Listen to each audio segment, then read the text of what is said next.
everybody, and welcome back to the stream. I'm LB Hack'em Up, and we're back with Playthings of the Gods Season 2, our D&D stream on Sunday evenings. Everyone's back, feeling mostly back to themselves, healthy, and hopefully we are ready for some fun in the skies. Let's see, we'll figure out where we're going tonight. Let's have everyone go around and say who you are and who you're playing tonight. Starting, of course, as always, with Savvy. Hi, I'm Savvy. I'm at Savvy Seaworth on the internets, mostly on Twitter, where you can find my streaming schedule pinned to the top of my page. Tonight I am playing Alhena, who is, boy, I totally forgot what my subclass was. A Circle of the Stars druid. It's been a little bit.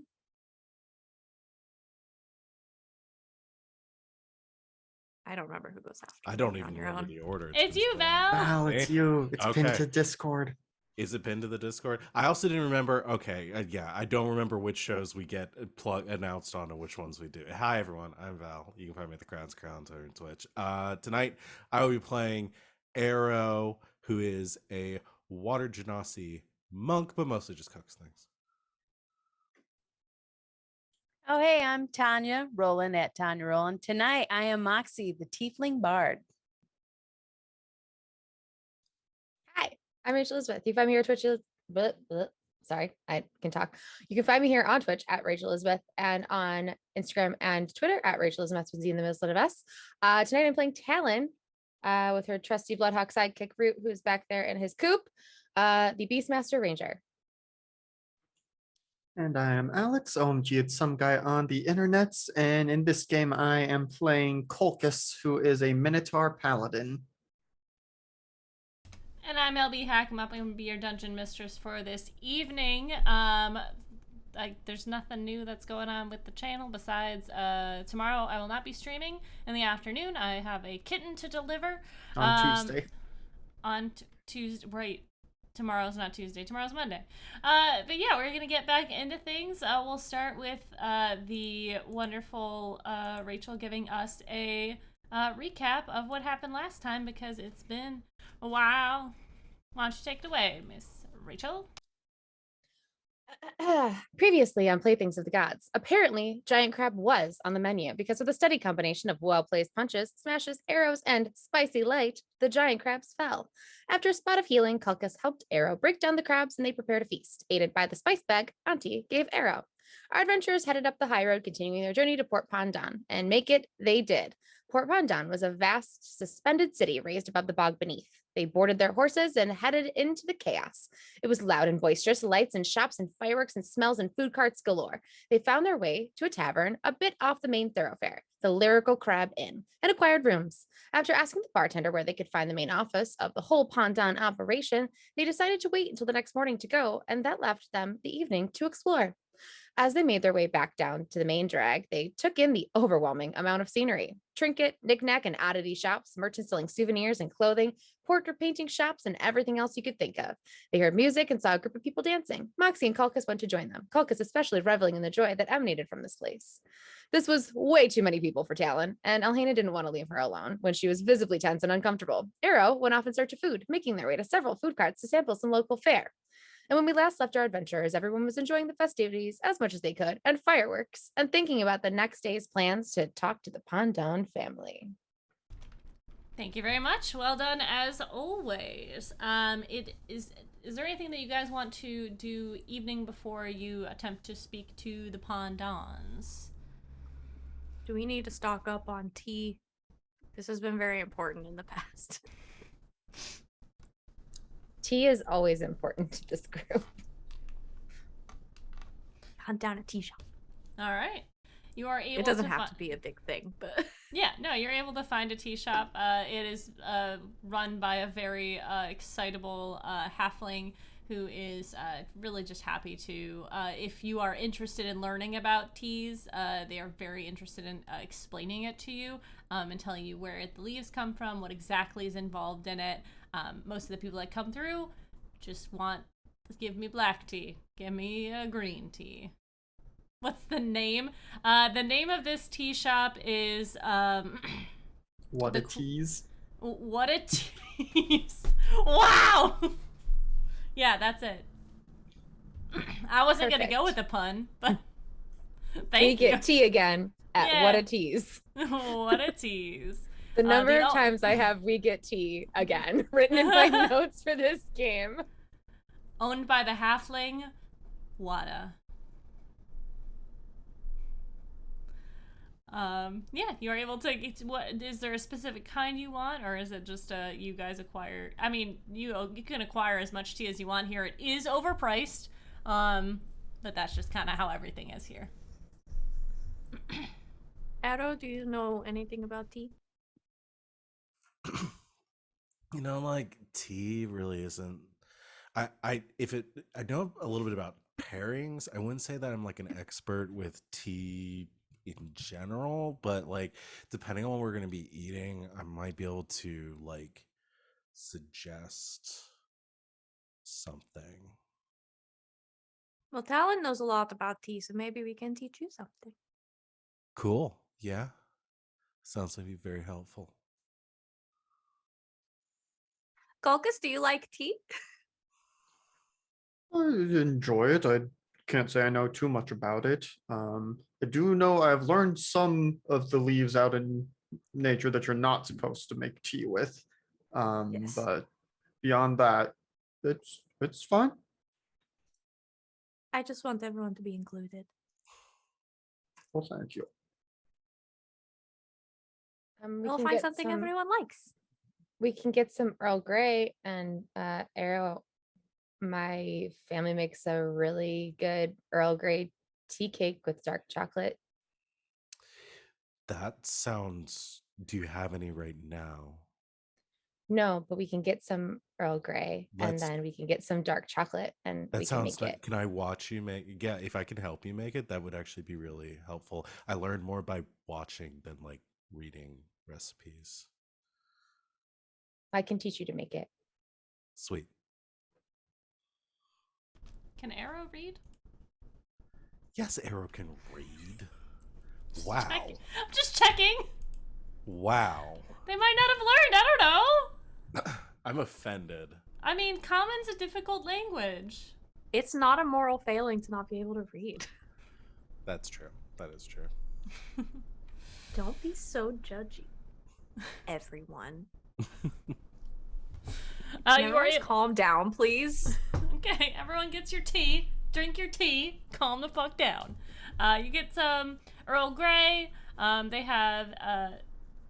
They have any green tea. They have oolong. They have the Phoenix tea. I'm reading types of herbal tea: chamomile, hibiscus, peppermint. The Peppermint. peppermint's the most expensive, unfortunately. Moxie buys plenty of peppermint. All right. Everyone take one Chat silver. has mentioned lavender, and tea is extremely good. Ooh, yes. Little lavender Earl Grey. Ooh. A little orange black tea is Ooh, great. yeah. An English breakfast tea with orange a little drink? bit of orange. Yes. You love to see it. Love to see it. All right, you guys gather your teas and you head back to the inn for the evening. Scabby has at this point gone to bed. There is a lizard folk sitting there that doesn't speak, but they seem to be keeping an eye on the place. The lyrical crab is quiet. Everyone is either out and about on the town or in for the evening. You guys have gathered your rooms, and did we determine how many rooms you got? I know we did. I feel like it was like I think we two? just got Two or three? two. Yeah, I did it, but I don't. I feel like it I was think two. it was two. Yes. All right. So you guys are able to get your rooms together. Any conversations you want to have before you head to bed? So, clearly the three of you know who we are looking for, and I guess just kind of who are we looking for and why, and what is their relationship to the people who kind of run this city? Well, his name is Jacob Pondant, and the people who run the city are the Pondants, so. You think there's a pretty important, we connection? think. Yes. Okay, We're but pretty is- sure. Is he like a patriarch, or is he more of a black sheep of the family? Well, we don't know him personally. He's more Not of enough a to friend speculate of as a to his friend. situation. I guess if you consider gods are friends, then he's a friend of a friend. Okay.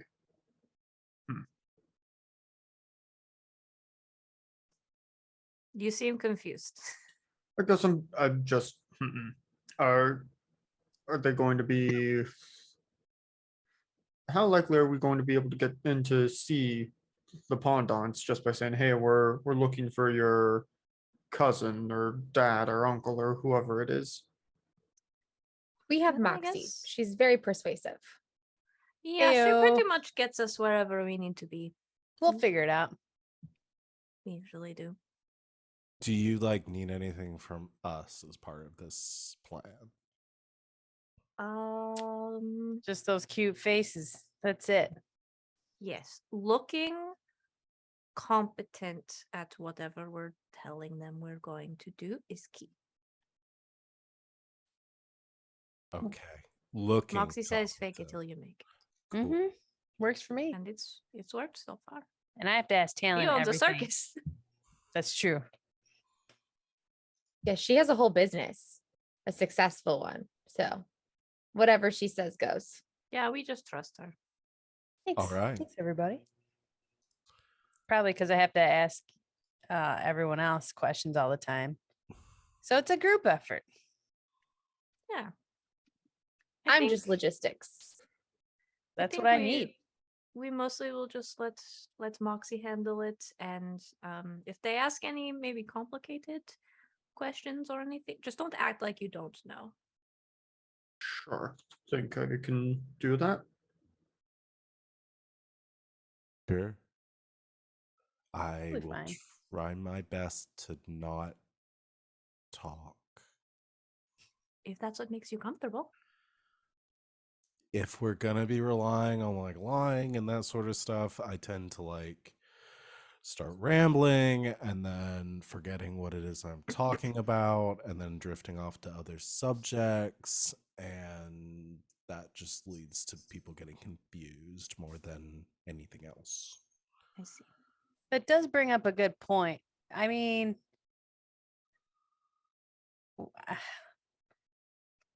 I usually just charm my way. I'm not really expecting any difficulties because I usually don't think that far ahead. Is there anything I shouldn't say? I don't know. It's more fun this way. I mean, Valria didn't specifically say not to say anything about.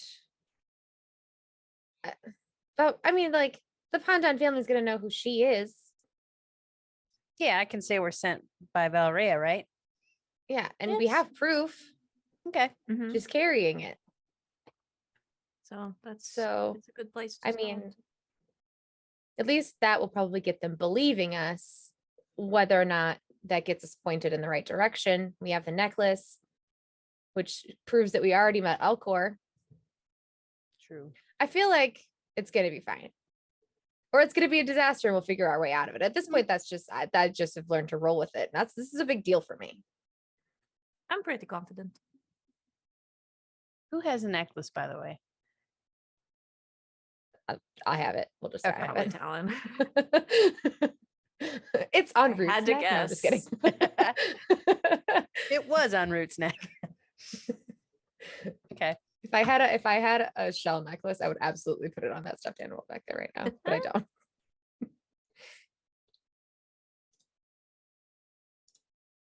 All right, Okay.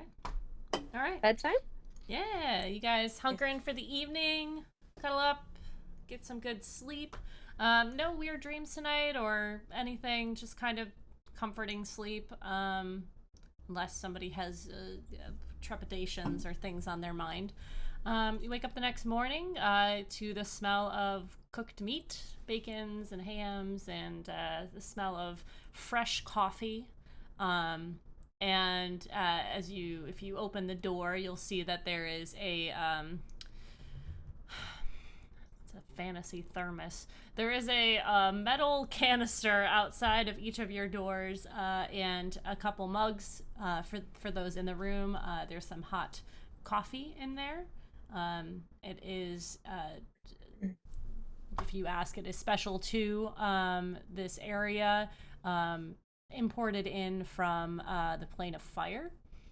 So it was very nice coffee. If you've ever had Plane of Fire coffee, it's a little sweet, a little bitter, but mostly it just goes down pretty smooth.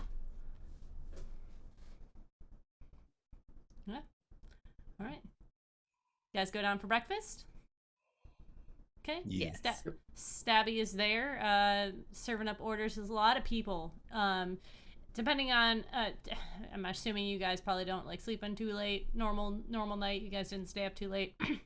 There's a lot of Talon's people. been up for hours. Yeah. Reading. There's a lot of people down there. There's a lot of workers going in and out as far as getting orders, and this place looks like it's a lot more busy than you saw it last night. Everyone seems to be happy. They've got like their backpacks on, and they all are wearing like visors or like some sort of hat to cover themselves. They look like they are ready for the day outside to roam about the city. Are they you guys all are- dressed like Disneyland dads? Is that the vibe that I'm getting here? Yes, absolutely. Yes, there's Y'all fanny seem pretty- packs everywhere. Yeah. Yeah. Some of them have like pirate hats on that are clearly like mass-produced pirate hats for the port. Some people have like handmade pirate ship paraphernalia in their hair that they seem to have made specially for their trip to Port Pondon. There are some people who are just straight up like wearing not sunglasses. Just keep forgetting this is a fantasy. They're wearing like travel gear, and they have like all of their luggage with them as they are about to disembark, either back to the material plane somewhere or elsewhere. So that is the. Also, you can't tell me that sunglasses don't exist in this fantasy world. I don't know what I would do with myself. All right, they have, yes. I mean, there's glasses, so I wouldn't. Yeah, they're just they have sunglasses, straight up sunglasses. Some of them are like shaped like ships.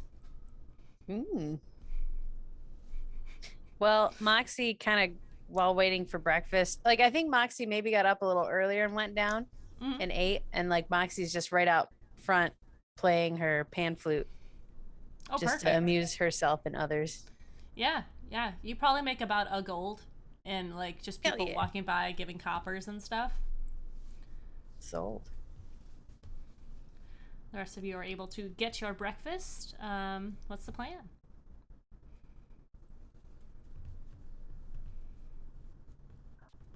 Well,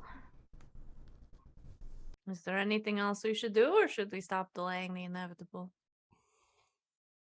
I don't know. Are there any cute kids around in pirate hats we can talk to? Moxie hasn't gotten Plenty. some ceramics in a while. That's true. That's true. I'm just kidding. We can go on.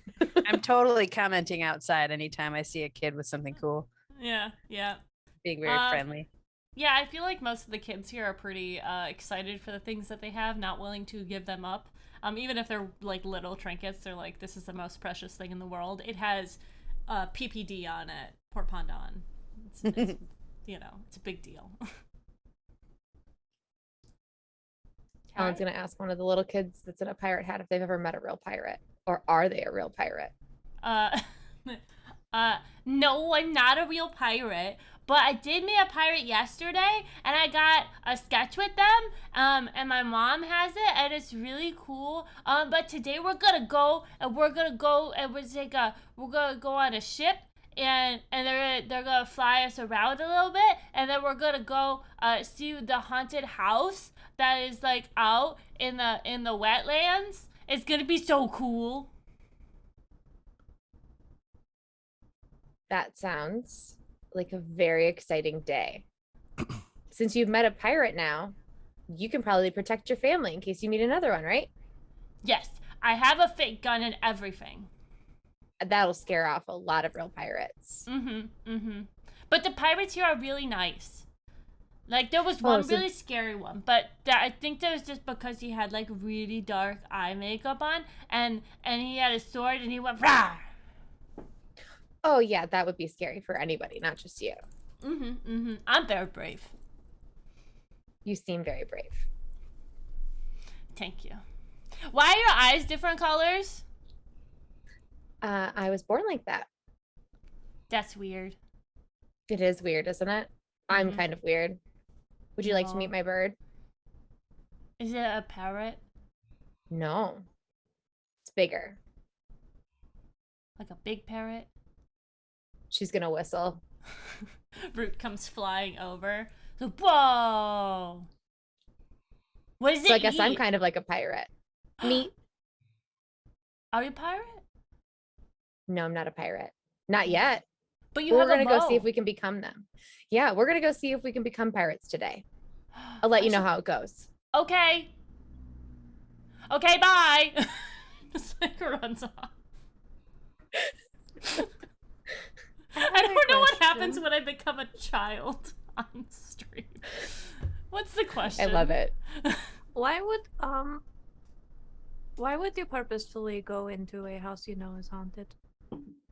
Because It's probably not really haunted. I was gonna follow up on that. They said there's a haunted house in a swamp near here. I haven't been to a haunted house. Can we go check out the haunted house? I am very concerned about going into a house that is haunted. Ghosts are They very could have, dangerous. yeah, but maybe they have, contented ghosts. But also, if the ghosts are content, would they really still be dwelling Spirits here? are very volatile. 9 times out of 10, if they say it's a haunted house, it's not actually a haunted house. I've cleared out several haunted houses, and it's usually just somebody who doesn't want people to come near their property. Given everything they have here, I suppose maybe they could have, some kind of magic to help keep the ghosts, safe enough for people to visit. Or they just have actors and illusions. Could also just all be illusions. It seems like there's only really one way to figure that out. Okay, well, let's go talk to the Pondons first, and then we'll Alright, see fine. about this haunted house. I really wish Moxie was inside because we would just already be gone. Arrow and I. Oh man, no. I mean, you can have this conversation all together. I don't mind. Yeah. Talon, your responsibility bums me out sometimes, but maybe she's right. But what if we die? What, don't we want Arrow to see a haunted house first? They really need to see it. I don't think we're going to be leaving today. If we talk to the Pondons, we probably have to book passage somewhere. We have to know where we're going first. I doubt it'll all happen immediately. I'm sorry, I got upset. Also, if we But we're do going on a die, haunted- Arrow can go haunt a house themselves. Oh, Yeah, that checks out.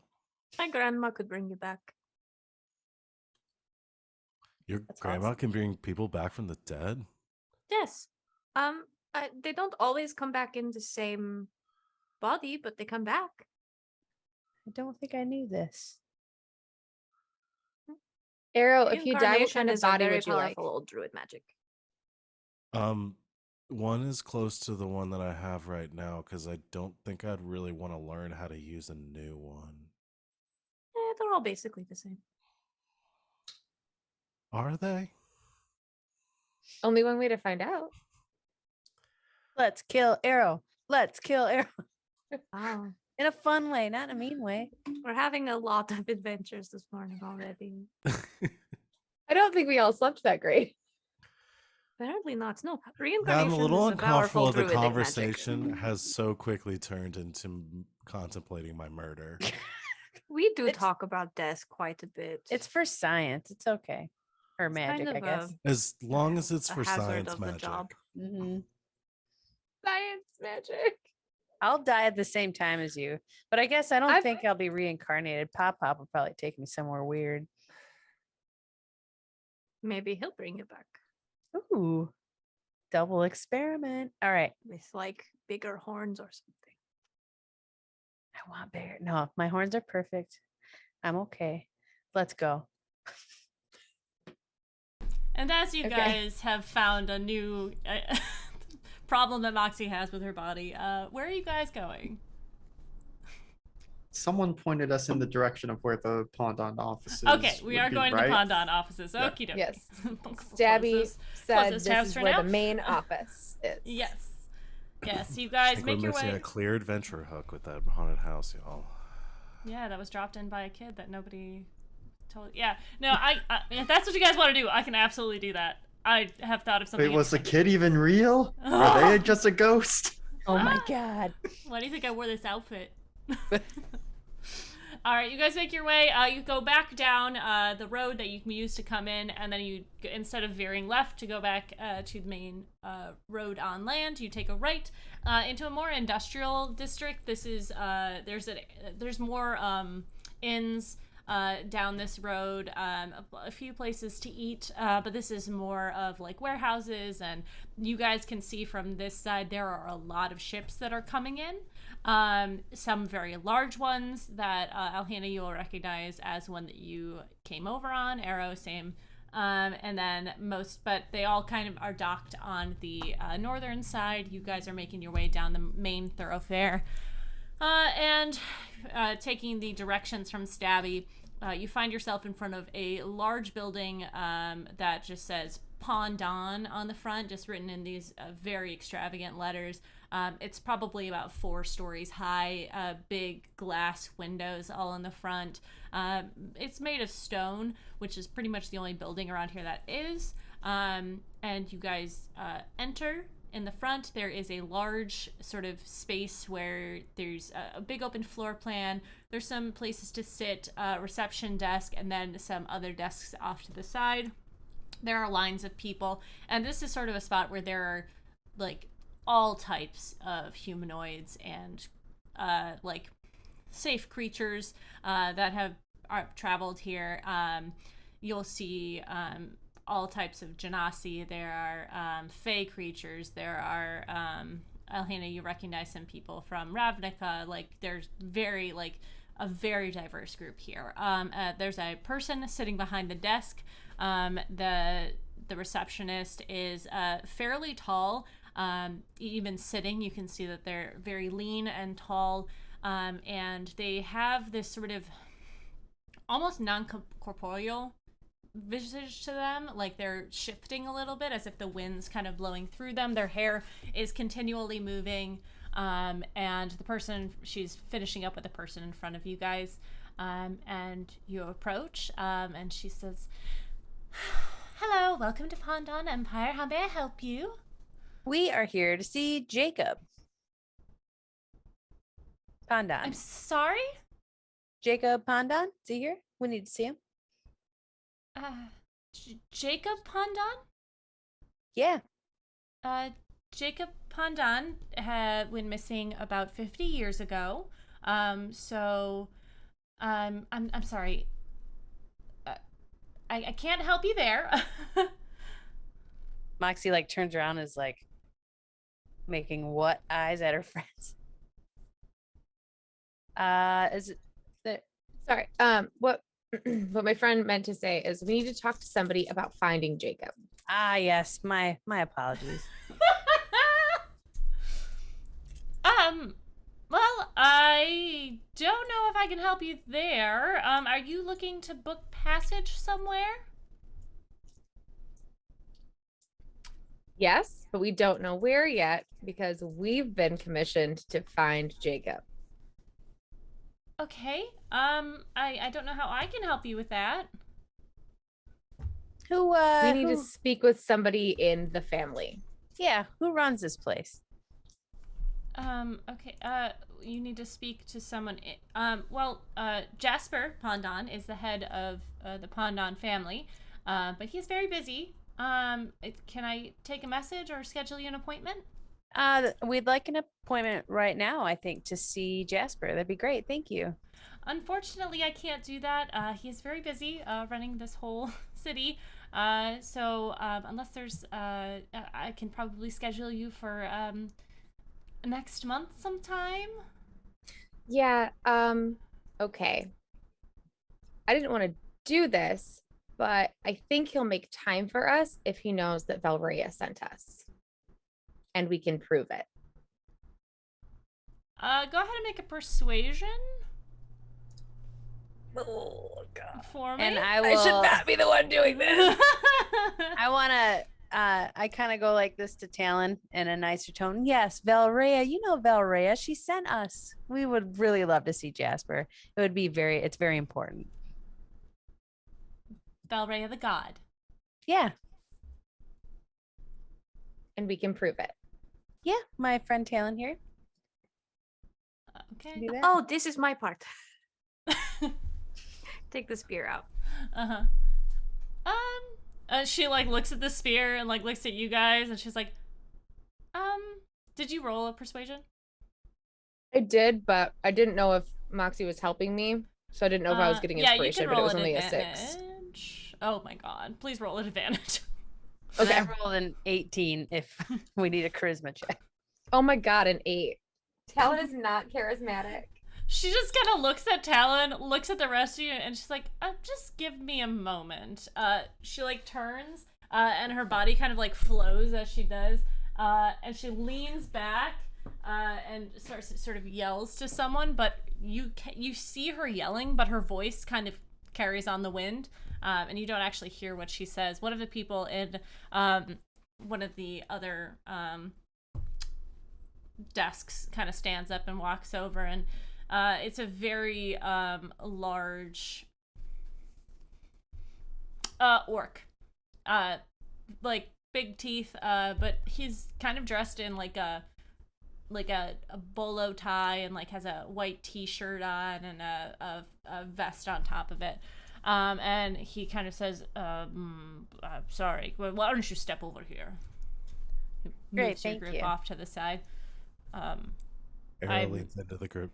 Y'all are really good at this. Talon's gonna lean into Arrow and be like, yeah, I'm pretty sure we're about to get kicked out of here. I'm not good at this. We're not getting kicked out. We'll figure it out. So, you are looking to speak to Jasper? Yes. On Valrea's authority. Valrea the god?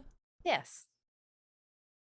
And why does she want you to speak to Jasper Pondon? We need Jasper to help us. We need to travel somewhere, perhaps where Jacob was last seen. We're not sure, but we believe Jasper will be able to help us. Per Valrea. And you said you have proofs? My friend's here, do you? That's me. Can I see it? Hi. He kind of takes the staff, and you see him pull out like a human-sized pair of glasses, but they are very tiny on him, very small at the end of his nose, and he kind of, may I? Sure.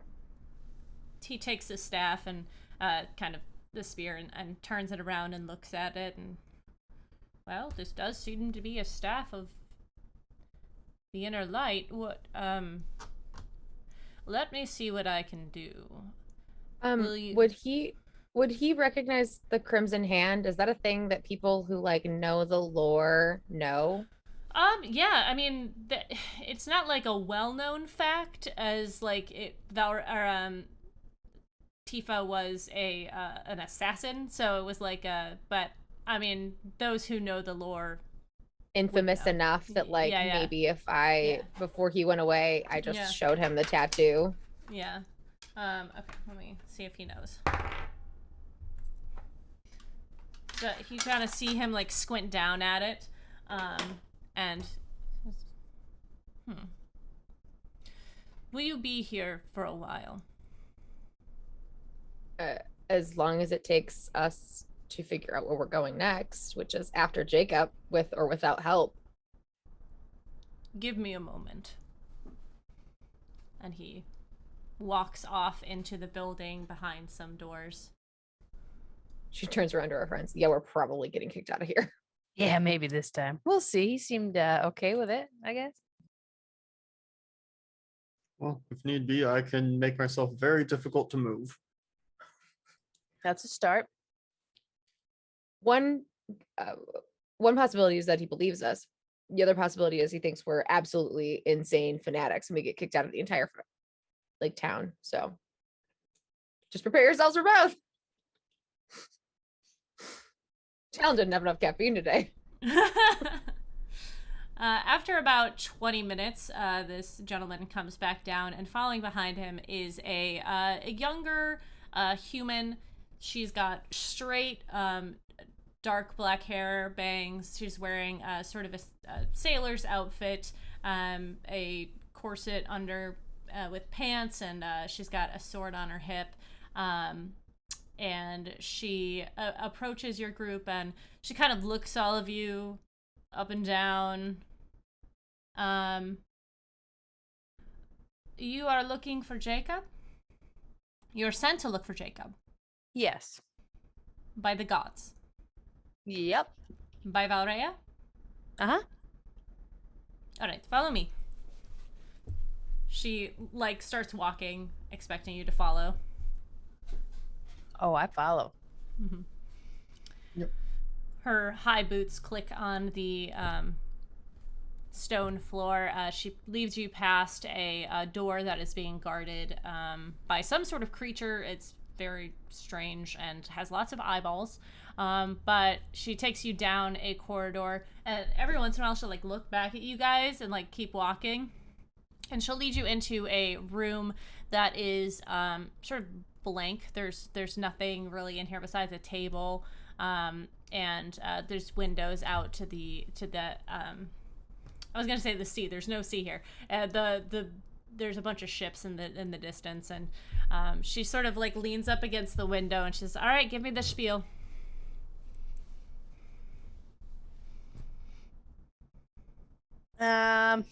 Moxie said something charming. We're sent, I just basically say we're sent by Valrea to find Jacob, and then basically Moxie leans on Talon for more facts after that. And Talon interludes every now and then, and just like, you know, along the way, we've all been claimed by different gods that are all working together with Valhyria at her behest to, you know, do this. We already found Elcor, who gave us this and shows the necklace. And as the necklace is produced, you see she's still listening, but she like kind of like leans forward and like reaches for the necklace. She'll hand it to her as she continues to talk. Mm-hmm. Elcor gave us this, and that's supposed to help us, you know, locate Jacob. And that's kind of where we're at now.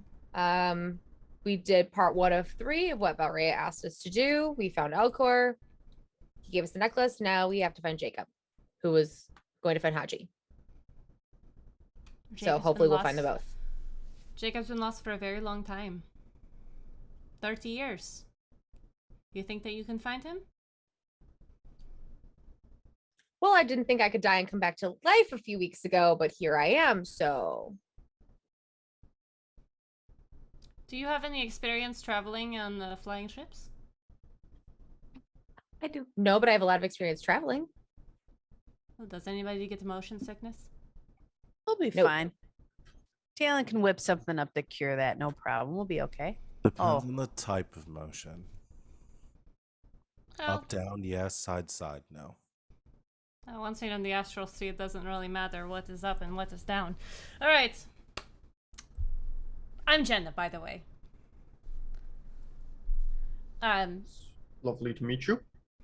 What are all your names? Moxie. Talon. Elhana. Colchis. And we're doing like real names, right? Yeah. Arrow. All right. I love them. All right. Okay. Follow me. She like walks you out of that room, walks you down another hall, up 2 flights of stairs, and at the end of this hallway there are 2 big wooden doors that have really ornate structures and designs on them. And she just walks in the door And as you look inside, this is a big sort of office full of there's a couple chairs and books lining the walls, maps all over. There is a large desk at the front that is made of wood with carvings of different. Sorry, I just looked over and I saw one of my cats sleeping like this, dead to the world. But this is like looks like the main office, and there is a gentleman standing behind the desk and a woman on the other side having a conversation, and Jenna walks in with a purpose and with all the confidence in the world. And as soon as she sees the two people, she kind of, you see her like shoulders go down a little bit, and like she doesn't back up, but she kind of stumbles for a second and says, "These people have been sent by the goddess Valrea to find Jacob Pondon." And you kind of look over, and the guy who was mid-sentence looks over at her, like looks back at you guys, and he says, Jenna, this isn't really a good time. You can't just barge into my office like this.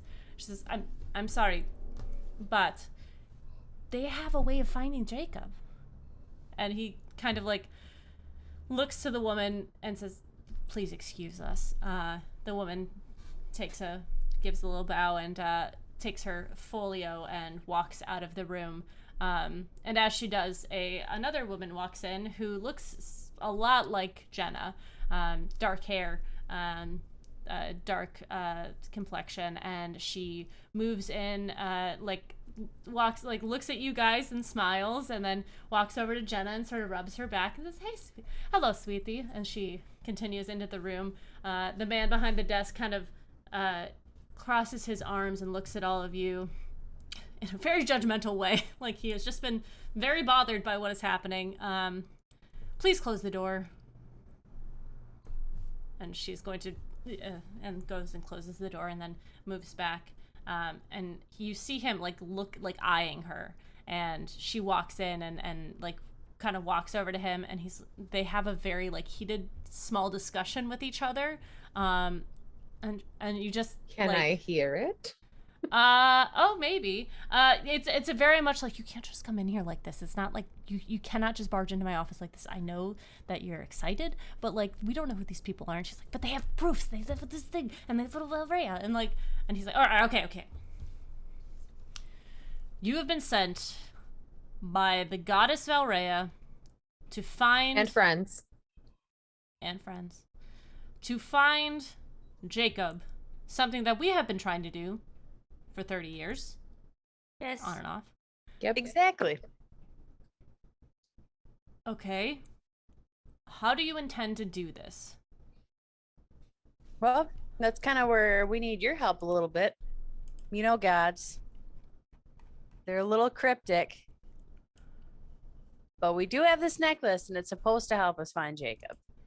And you see Jenna kind of lean over, and she's like, we could talk to Ral. We could use this as a tuning fork to find them. And he just goes, I like that idea. we can't just go talk to Ral. He is a planeswalker, and he is very busy, honey. She goes, Dad, please. If we can find him, then we can bring him back home. Don't you want that? Of course I want that. But we don't have the resources to just go on missions like this. And That's what we're here for. The woman who had walked in kind of puts her hand on, you guys can probably guess by this office, but she puts her hand on Jasper's shoulder and just says, darling, I know your brother has been lost for a long time, and I know that you don't want to lose any more people to find them, but I mean, couldn't we try? And Jenna says, yes, we could, and I could use my ship. And you see him just kind of glaring at her. We are very experienced adventurers. We will take care of your people, and find your other person. The gods want us to do this, so we have them on our side. As far as terrifying adventures, this is a lot safer than most of them. Have you ever been in the Astral Sea? No, but I died a couple weeks ago and I'm still here. So Yeah. Well, that's awesome. Do you know I'm what just happened saying. to Jacob? Do you know how he got lost? I'd like not to the hear your details? version. Yeah, let's hear it. Jacob and Haji and Elcor created a demiplane to seal away Mask. Haji was sent into that demiplane. This demiplane has no bearings. It's not a place you can just find.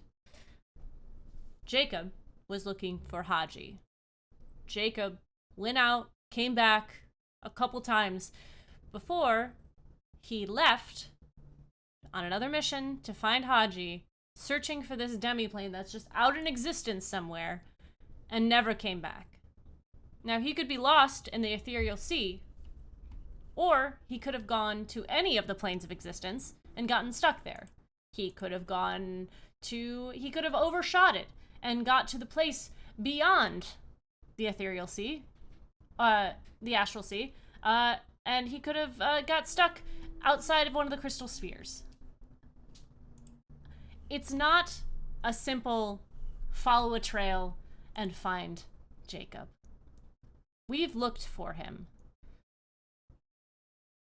It's not as easy as it sounds. But Traveling did you have from that? planes. No. But traveling across planes is very complicated magic, and we do it on a daily basis because we know exactly what we're doing. This is like Right. shooting a shot in through the forest to aim for the ocean on the other side. Well, why do you think we came to you instead of doing it ourselves? Because we can get you off this plane. Because you know what you're doing, and you have people. And because you're his that will family. help us, and because you are his family. You're being awfully mean to a bunch of people who just offered to help you get a family member back for no pay. You have to understand that what you're asking for is a ship, a captain, and a crew. That's me putting my people in danger for you. What is Then your you Jacob do- worth to you? Jacob could be Is he- dead for all I know. It's been He's 30 not. years. If you could get him back, is he worth the ship, and the crew, and the captain who know what they're doing, who can navigate their way back home? You see that Jenna's like looking at her father. He looks back at her. It's not about the cost, the physical cost. Then what If- is it about? If you get lost in a plane, you could find your way back, but it could be in 100 years. On Do the you not material run this plane. risk every single day in your profession? You would do that for strangers, but you would not do it for your Jacob. We have precautions. I'm not saying that it's out of the question. I am saying that it is going to be difficult, and it is going... And I'm not, like, points to Gemma, comfortable with you going on a trip like this, because look what happened to your uncle when he went on this trip. He got lost. He could be 200 years old off on a... Well, he'd be dead, but he could be on the... You know, for all we know, he could be stuck in the fire plane, or he could be stuck on the Feywild in the theater. We just don't know. Didn't have Okay, us. okay. Man. We understand that what we're barging in here and proposing is outrageous, but you also have to understand and this is normal to us at this point because we had the same resistance to just being told to go on a mission by the gods. And it's been an enlightening journey especially for me, who was used to being alone literally all the time, to now be adventuring with a group and it's proclaimed by the gods. And we all have somebody who has told us that this is our destiny. So we're not coming in here telling you that this is something that, we're not trying to make light of it. We understand that what we're proposing is ridiculous, but you also have to consider that this is the best chance you've had since he disappeared of finding him. Because at this point, you have literal gods on your side. And they're saying it's our destiny to find him. So I feel like if you have any faith at all in destiny, in fate, in, everything happens for a reason, then maybe all of the things that have been lost trying to find him before now are lessons, so that you know exactly what not to do now when it is proclaimed by the gods that this is what we are supposed to be doing, and that we're going to find him and bring him back to you guys safely. What if you have any faith in him?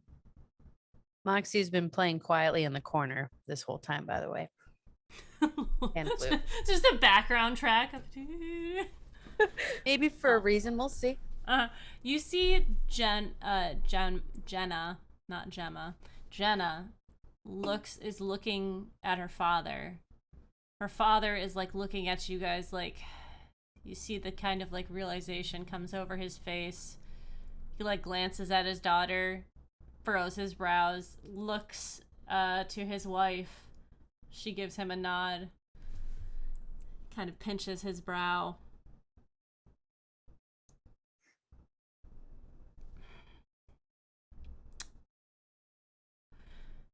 Okay, but you have to get the crew and you have to tell them exactly what they're going to go up against. And she just kind of like goes, yeah, absolutely. Like, nobody does this without knowing exactly what the risks are and being willing to walk away. Look how honest we were with you just now. Bartholomew is going to be, this is going to cost us a lot. I mean, that's fine. I'm just saying you're going to have to give him a lot of money for this. And Gemma's like, oh, absolutely. I understand. Okay. Thank you, Papa. And the rest of you, thank you. I will have to go gather my crew, and we will have to get the ship together. But if you'd like, you can wait in my office, or if you want to explore the town a little bit. There was talk about a haunted house. Is that something that your family and city, officially operates, or is that like actual ghosts and we should go deal with that? No, no. It's part of the whole. We take tours there. Are they real? The ghosts? Mm-hmm. Some of them. How much is it? I don't really know. I don't. We have time to go before we do this. Yeah, if you'd like, you might be able to get a reservation. But if you want, you can go check out the ship first. Or whatever you want to do. I think if we're going to do this, we should be leaving before sunset. It's usually easier to get to Ravnica that way. We go to Ravnica. Yes, we have to go speak to the Izzet Guild. If we need to figure out. She kind of like gives her dad a smile and like starts moving you guys out of the room. If we're going to use this as a tuning fork, our normal procedure isn't going to really function properly, or it's not going to really use it the way we are expecting. I think we're going to need a special item or created gadget to get us there. Again, it's kind of a shot in the dark. But, like you said, we have gods on our side. The guild Yes, we do. Be able to help, most likely. I do not know them personally, but... Well, have you been to... Well, you're from Ravnica, yes? Yes. Oh, wonderful. Do you know of Avral Zarke? It does not ring a bell. He's the head of the Izzet Guild. I mean, not the head. The big dragon is the head, but he's the one who kind of helped our family to figure out plan to travel in like a healthy and safe way. Oh, yes, I know of the guild. I do not know any of the members. I'm from the outskirts, from the outlands. Well, we'll be traveling there first. I think it'll. If we leave by sunset, then we'll be able to get there within a day or two, depending on how rough the sea is.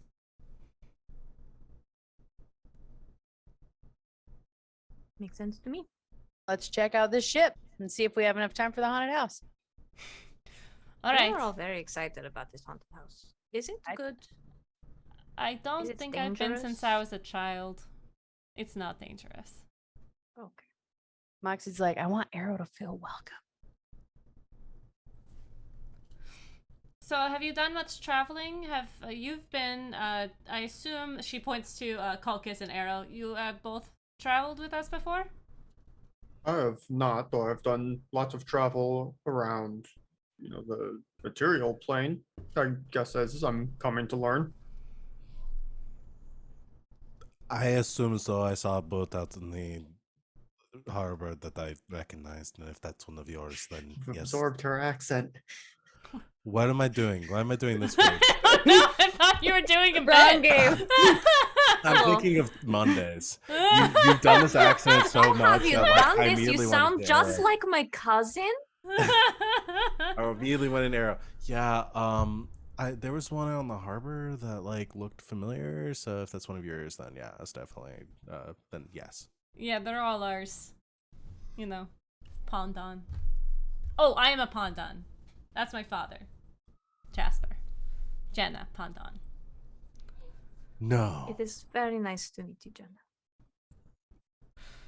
I have been waiting to go after my uncle for years. I mean, since I was little. I don't have many memories of him, but I mean, he's a legend. We've become well acquainted with a couple of his friends. Yeah, he seems pretty important. Yeah, you said you met Alcor? Yes.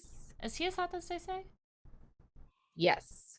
Before like Yeah. telling her it comes out of her mouth, it does. Well, we have been fortunate to meet a lot of attractive people. Yeah. I find that on the seas, everyone starts looking good after a while. You should try traveling overland sometime. Everyone you run into tends to be very lean and muscular. From all of the walking and lifting. Don't worry. Those on the ship will suit your fancy if that's what you're interested in.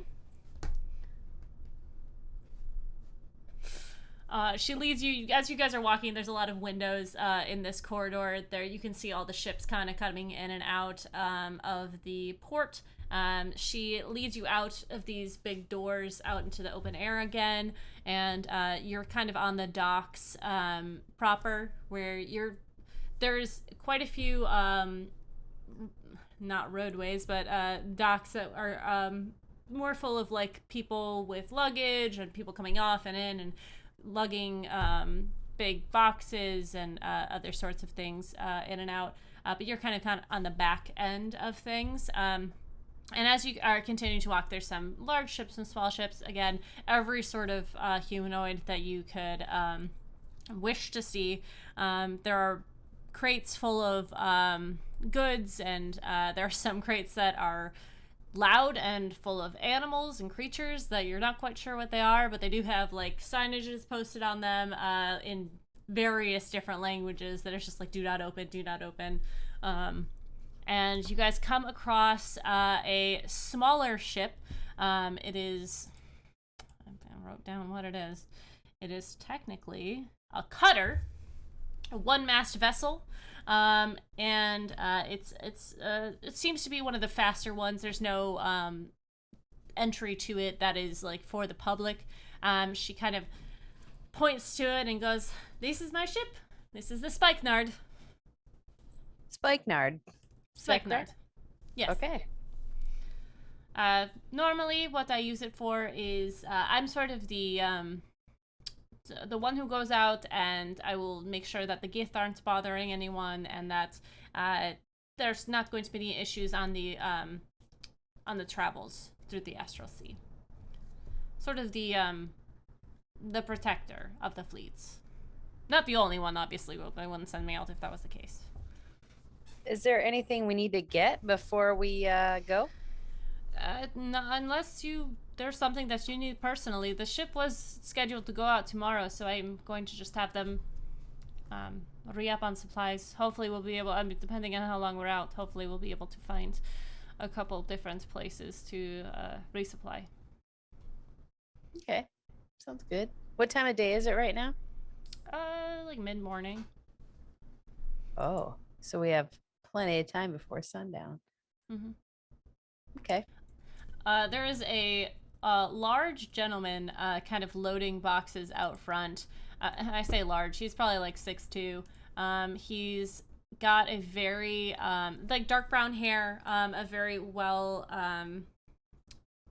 manicured mustache and goatee going on. He has, you kind of see you notice that his arms are very shiny, and as you take a better look, you'll see that kind of starting at his mid bicep, his arms, both of them all the way down, are metal, and there's a little bit of magic kind of flowing through them, and this gives off this dim sort of white light. And he's loading things onto the boat, and as the ship, and as he kind of sees Jenna, he looks at her.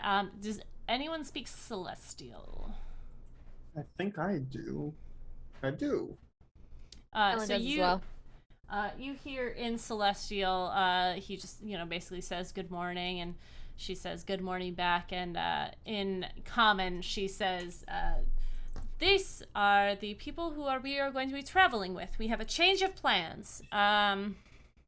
Look, I know that things are difficult as far as family stuff goes, but they have a way of us finding Jacob. And you see him kind of like look at her, looks over her towards you guys, gives a nod, and then he comes back and he says in Celestial, like, them? Are you sure? And she says, yes, them. They've been sent by Valrea, the goddess herself. And he goes, looks over at you guys, gives a wave, and then continues to load boxes. He's in. It says in Celestial towards him, don't worry, we'll grow on you, given enough time together. He kind of stops and like turns and looks at you guys, and he nods his head, and he says in Celestial, like, well, I'm glad I'll be able to talk to one of you at least. That's two of us. She says in Celestial. He gives a hearty smirk and continues about his job. All right, so this is where the ship is. Do you guys want to? You said you wanted to go check out the haunted house. Yeah, I definitely want to see the haunted house. I think we kind of have to at this point. We haven't done anything touristy since we got here, besides eat at some food trucks and watch the fireworks. So I feel like it's our first time really being here for more than, I think just coming in and out of the ports for my friends who have been here before. So I'm Nice. down for a haunted house that I don't have to clear out myself. No, don't worry. It'll be you'll have fun. Make sure you get one of the shirts at the end. Yes. Want a shirt. Swag. Swag. I feel like Moxie would have been here before, I guess. Oh, like, wouldn't we have probably. set our circus mean, up outside? Yeah, you probably would have had you probably would have done it for like a week, and then they would have asked you to leave. Yeah. Because it's not like this is their thing. Yeah. They're Doesn't probably mean I nice won't about try. it, though, right? And you were working the whole time, so it's not like you had time to Mm-hmm. it's like a work trip. You get to do like one thing maybe. Yeah. Exactly.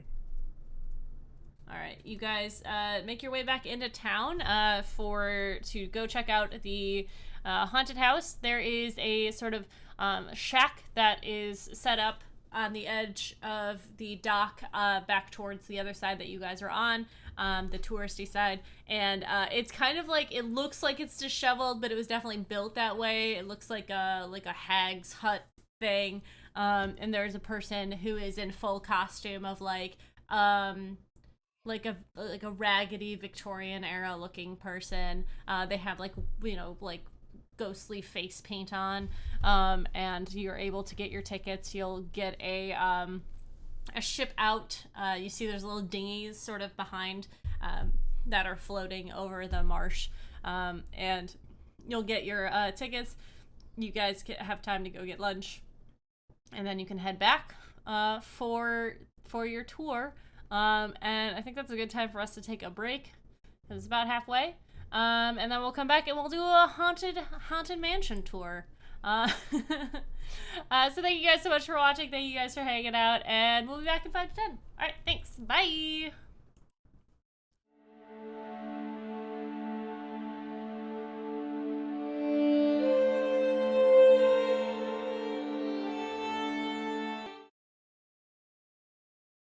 Hello, everybody, and welcome back. We're gonna go on a haunted tour. You guys arrive at the dock mid-afternoon as your ticket tells you. There is a woman standing at the end of the dock. She has a clipboard, and she's human, in a white poofy shirt with curly dark hair, a smile on her face. What name did you put the reservation under? Probably Moxie. She took charge and do it. She says, Moxie, party of 5? Yes, that's us. All right, load up, all you party people. She will usher you guys onto this small dinghy. You see that there is a helmsman, and there's like a little magical apparatus on the front of this. The person who is in the front is a lizard folk who is wearing sort of a like a ferryman's outfit with a big black cloak over his head, and he's like kind of just sitting at the front. He gives you a nod as you enter. The boat sort of like shifts as you take your spots. There's a few benches, and this woman takes her place at the front, and she closes the door, and the helmsman casts you off of this dock. You're floating through the air over the marshes, and she says, welcome, weary travelers. My name is Lydia, and I'm going to be your tour guide for this afternoon. How's everyone doing today? Moxie just, yeah, great, yeah. Just cheers. Good. Woo. Wonderful. Are you guys ready to get spooked? Yeah. Yeah. I have been assured that this is not dangerous. No, it's not dangerous at all. We will be entering the lair of the Banshee today. I hope you all have your adventuring pants on. You please keep your hands inside of the dinghy at all times and all external limbs. Were we supposed to wear like special pants or something? Don't wear any pants. I think your pants are adventure pants. You're okay. I only wear adventure pants Yeah. or no pants. Thank you My guys lower so half much. is a horse. Thank you all so much for your patronage on this wonderful adventure. I hope that you all are ready. If you have any questions, please feel free to ask me. I am happy to answer any questions you have. What is your name again? Lydia. Lydia. Which you definitely told me before. All right, we are going to be traveling to the haunted farm today. Ooh. It is known to be haunted by a banshee named Leora, and she is very upset. Her family has lost their mystic and mythical pocket watch. She is very upset, and we're going to try and find it for her today. Are you guys excited? Yeah. Woo. Alex, you're muted. I Are you know. trying to say? Sorry. Yeah. Is this like half haunted mansion, half escape room? You'll find out. All right. The haunted farm has been out of commission for many years now. Travelers have been avoiding this area of the marsh for nigh on 100 years now. The Pondon family has come in, and we have made sure that it is safe for all of our travelers today. But just so we're aware, please follow these safety rules before we get to the farm. Okay. All right. Please don't touch anything that is not noted to be touched. Please do not interact right on with the Banshee. She is very upset, and she does not want to hear your sass. Please do not exit the boat until you are told to, and once we are in the mansion, you can just follow me. Please do not stray from the path. It can be very dangerous, okay? Okay. Okay. How do you know the Banshee's name? Well, the lore goes, she sort of like leans forward. The lore goes that this banshee, Liana, has been very cautious and been turning travelers away by her wails. When you enter the area, you will feel a chill. And when we have entered before, we have found notes and passages with her name on it. We have discovered that she is in search of her family's lost heirloom, a golden watch that her father used to wear. And when it was taken from her, she became a banshee. Now, does anyone know what a banshee is? Yes. Oh, do you want to answer? Go ahead. Your hand was up first. Oh, well, the spirit, typically, historically, of a woman who was wronged in some way, usually resulting in her death, and so she is known for her horrible wails of pain and terror. And sometimes Very anger. good. Have any of you met a banshee before? Wow, we got some true adventurers here. And she like looks to the helmsman, who is just like kind of shaking his head and You've never met continuing. the banshee? I've met a whale. Oh, I bet that was neat. Did it scream? No, just sort of like, I don't know what to like. Kind of goes "Bruh," for a very long time. So this banshee owns whales. No, she wailed like, Oh, wrong one. That always confuses me. That's okay. Spelling is hard. Especially when you speak 4 languages.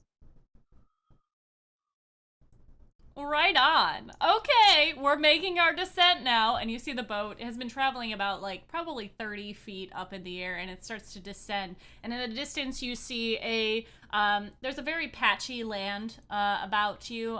There's a lot of marsh around, but there is one section that seems to be spreading out and very solid ground. You see quite a few buildings along the way. They're all disheveled and dilapidated, all with dark coloring on them, and the boat seems to take a very rehearsed path down into this area.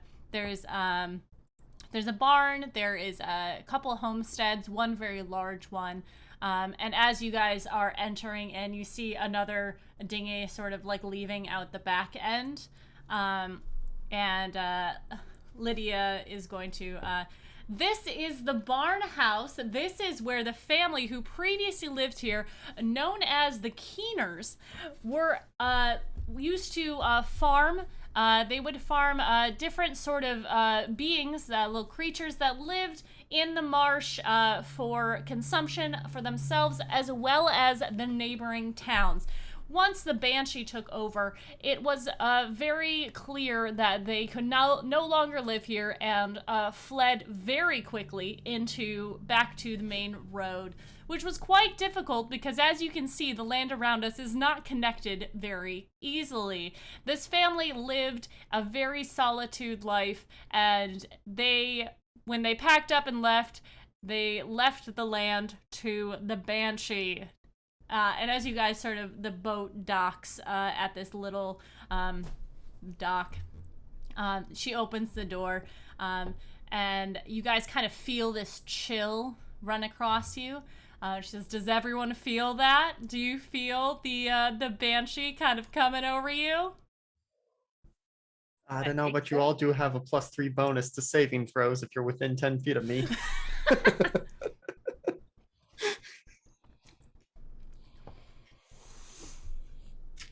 It's Well, a little breezy, I guess. all right. Now, everyone, please keep close to me. Don't want anyone wandering off. All right. And like I said, on the right here is the barn where the family used to keep their crops, their food supplies for the winter. It does get quite cold up here, but luckily it is midsummer and we are happy to be here today.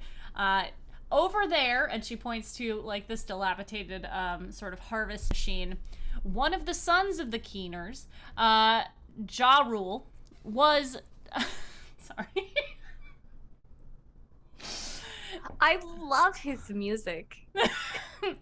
Yes, he is a very, if you've heard of Ja Rule Keener, he is now known as the one-handed bard because when he was working on the farm, he did lose a hand in that machine over there. Please, no pictures. She continues to move forward. You see the large house in front of you. This is the homestead that we will be traversing through today.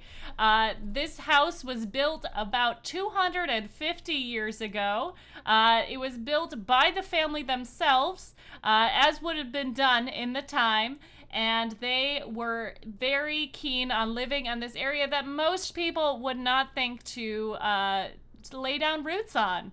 All right, please come inside. Please step into the foyer. She opens the door, and you guys gather in this main room. It's a big, beautiful house. There is a sort of staircase off to the side, big open staircase, up to a landing on the top. There's a couple of rooms off to the side, and she closes the door, looking outside. As soon as the door closes, the lights kind of dim a little bit. And she says, okay, now we are in the lair of the Banshee. Does anyone know how you can defeat a Banshee? Say its name. That could work. We might try that. You said you had your hand raised? Oh, radiance and holy weapons tend to be the most effective. Very good. You can also flush them out with fire just because it is genuinely terrifying. And then there are certain prayers and exorcisms that you can use. Very good. Today we are going to be banishing this Banshee by finding her golden watch. Please, no magic when we're inside the building. I will provide light as needed. All right? So should we split up to find the watch? I feel like we'll cover more ground that way, or should we Please talk to stay the with other the group. crew that came out, because they might have found it if they were in here before us, or we could go to places they didn't check. Right, we might be able to find it if we do that. Very good. Okay. And then she kind of like I turns feel like and she's you patronizing me. Did I say something wrong? She's just really nice. Okay.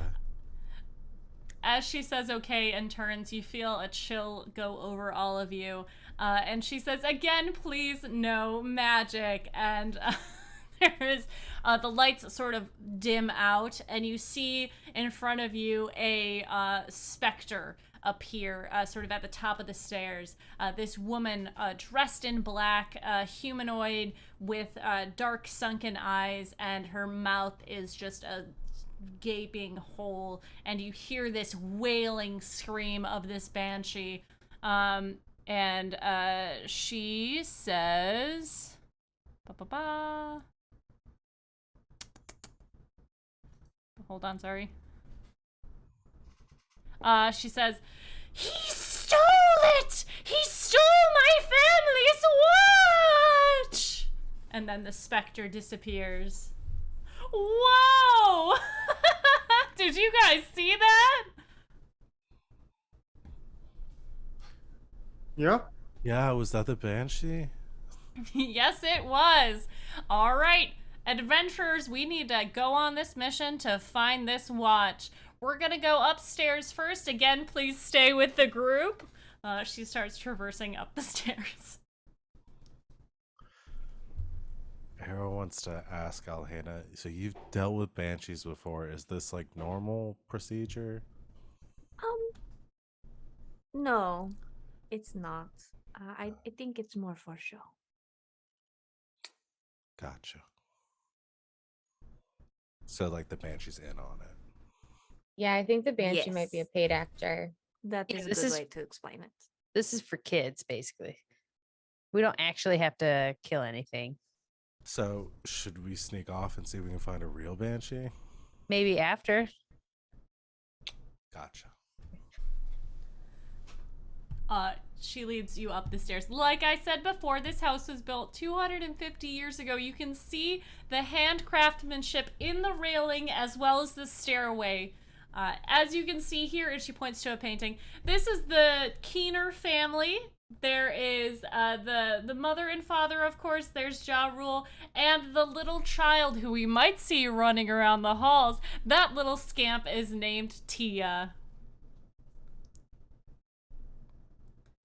And we're walking, and she leads you into this big room, and you see there's a large open area in here. It's a big, almost like, not necessarily a ballroom, but something that would be along those lines, a big area with bookshelves. It seems that there are spider webs, but anyone passing can see that they are not real spider webs. They are clearly put there to accent the whole aesthetic of the place. And you hear a giggle as you walk in the room, and Lydia kind of puts her hand to her ears and says, "Did you hear that? I think Yes. Tia might be running around here. Let's see if we can get her to come out. Okay, I'm gonna need all of you to clap your hands and say, 'Tia, come here!'" Tia, come here.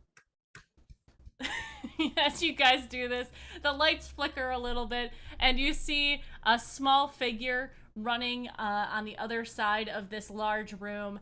They're wearing a sort of like a christening gown, and they have long blonde hair, and they are very corporeal.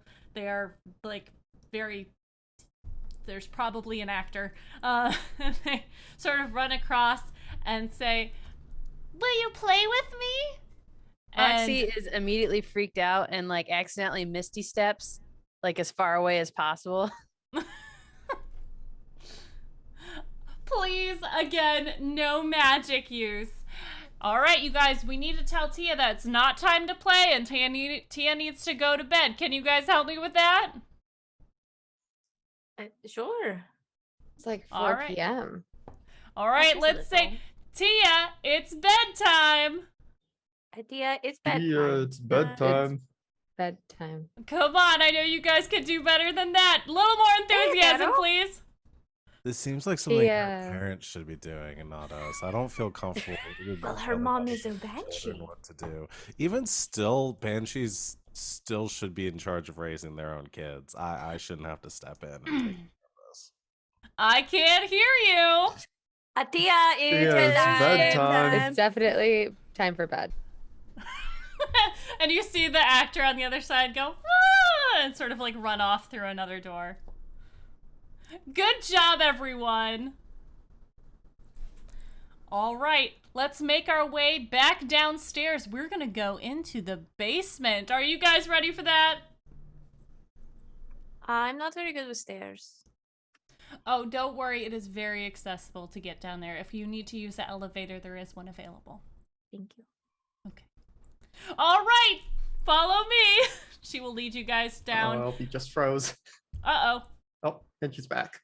One of the kittens stepped on the thing. All right, she will lead you guys back down. If Alhina, you need to use the elevator, there is a very accessible elevator for anyone. Very large enough to fit you. And you guys wait for Alhina at the very bottom of the stairs. It's a dingy, sort of damp basement. Not a wise idea to build a basement in a marsh, but here we are. There's a small layer of water on the ground, and it seems to be stripped of any anything on the walls, any other sort of items. And she says, "Okay, I think this is where we're gonna find the watch. Are you guys ready?" Yes, What do you know absolutely. will find the watch here? But did you know the watch was? Why am I doing this voice? Did you know the watch was here? God damn it! I can't deal with these. I'm just gonna step. I'm not in even my- doing the voice. I know. I'm done. You're just law tonight. It's okay. Yeah.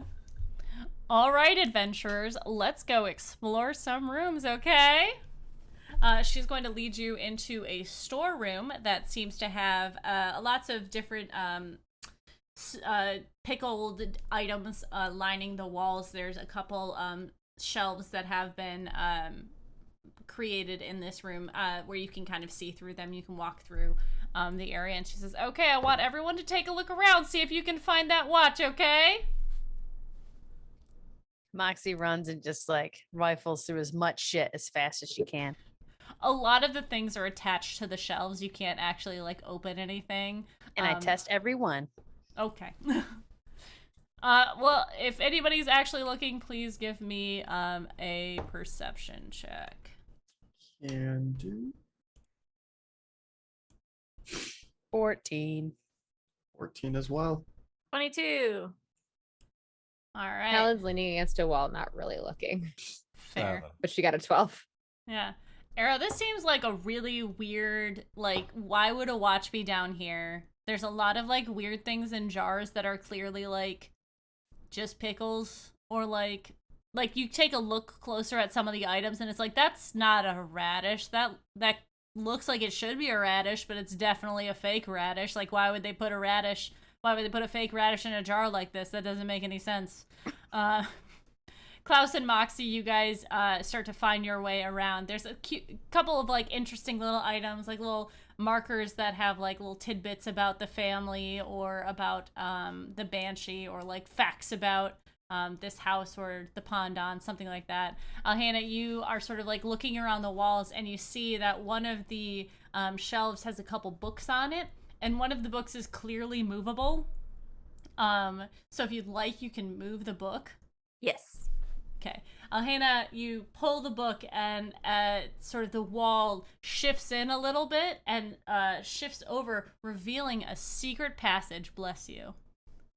Thank you. It looks like you found a secret passage. Very good. It's kind of dusty in here. Yes, it does get dusty down here. Apologies. Do you need a tissue? Oh, no, I'm okay. Thank you. Okay. All right, let's make our way into the secret hallway. Please stay close. That's pretty cool. Guys, make your way through this hallway and you enter into a secret room that looks like some sort of occultist dungeon area. There's a center with what looks to be a dead person in the middle. It's very clearly plastic bones. And on the wrist of the skeleton is a watch.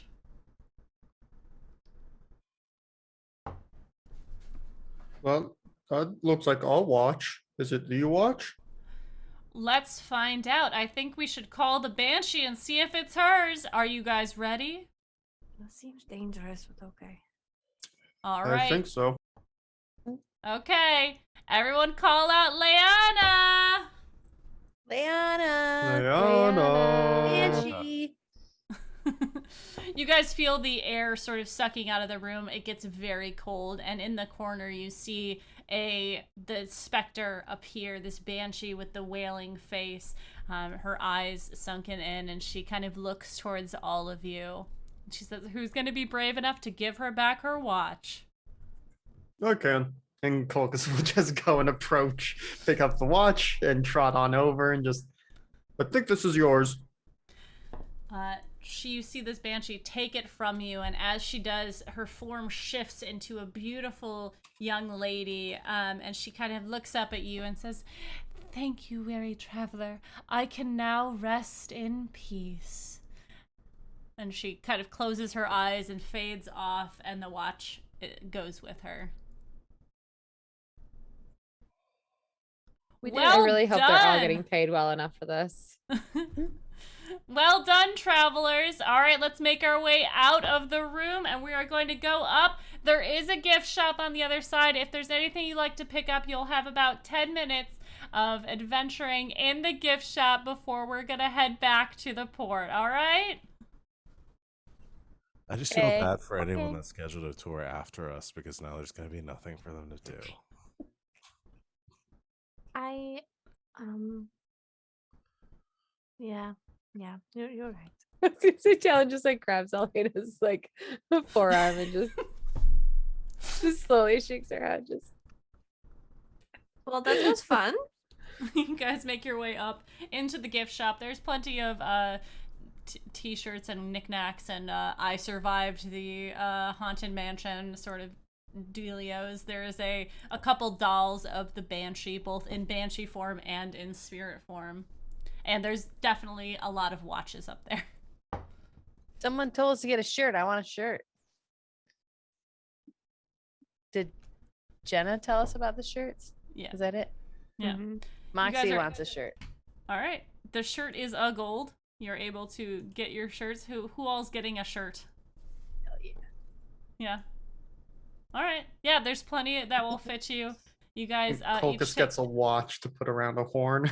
Yeah. All right. The shirt they is a trade gold. tops? Yes. Okay, I'll take that. All right. The shirts I are a line up gold. in, The like, a watch crop will top. be about 5 gold. It's 5 not gold or there 5 any- silver. Are there 5 any gold. books with the story in it? Oh yeah, Expensive watch. absolutely. Yeah, it is. Then This is a theme then park. Talon will buy The that. $100 watch.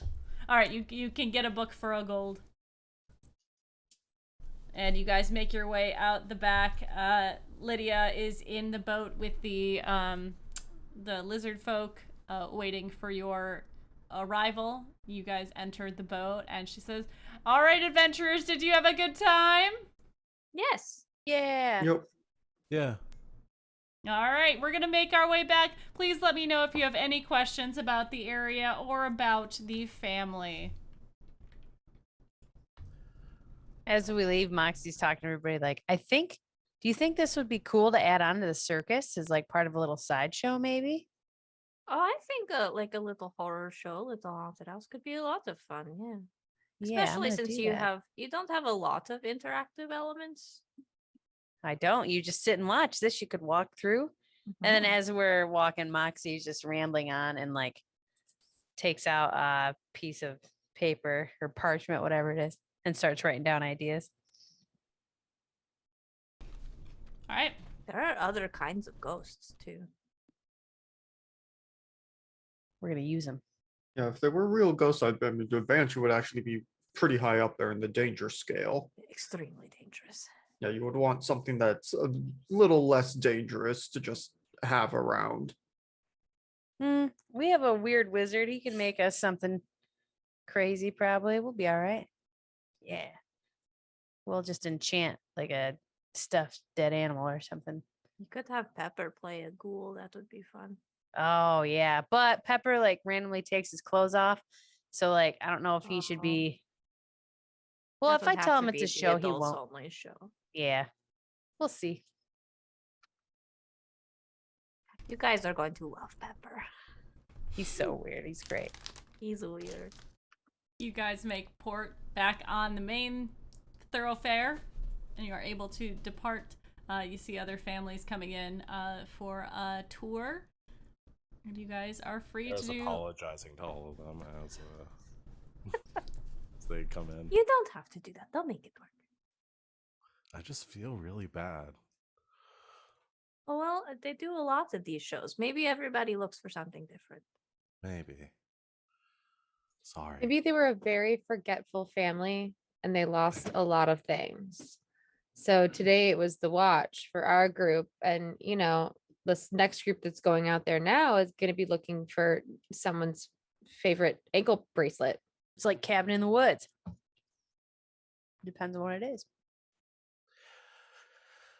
Maybe one I of them's just gonna don't- help them with their parenting too, because that was also very irresponsible. I know that made you uncomfortable. Well, you know, they wouldn't be able to do more than one show if they didn't have a plan. I'm sure it's fine. All Don't right. be stressed. Well, I'm hungry. There are plenty of food carts for you to choose from. Plenty of restaurants, and you have until sundown. Is there anything you guys would like to do before you go back to the ship?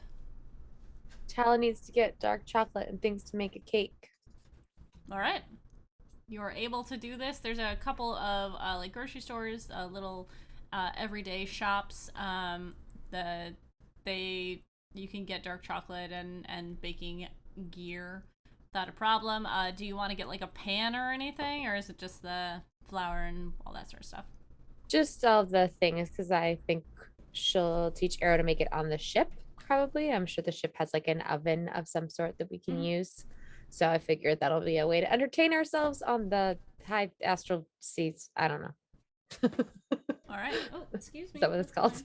It We is can now. Teach each other something. Mm-hmm. Yes. This is a good idea. All right. You're able to get this, no problem. You guys make your way back towards the ship. You remember the route. It's not that difficult. And as you guys approach, you see Captain Jenna is sort of directing a few people onto the ship. There's quite a few boxes being moved around. And she sees you guys coming back and says, "Hey, how was it?" Good. Very fun. Very Good, informative. I'm glad. Yeah, we cleared that out years ago. So it's, before we made the docks, obviously we couldn't have banshees and ghosts running around, and the hag was the hardest part, but that's elsewhere.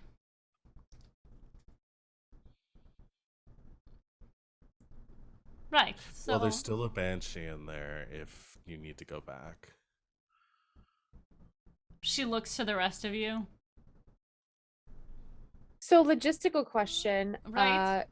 Do we bring our horses or do No, we I not would bring them? No, there's no space for the horses, but well, it depends on where we're going. We might not need them.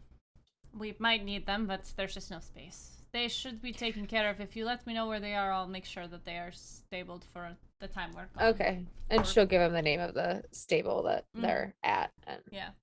She writes it down and gives a letter to someone, one of the passerbys.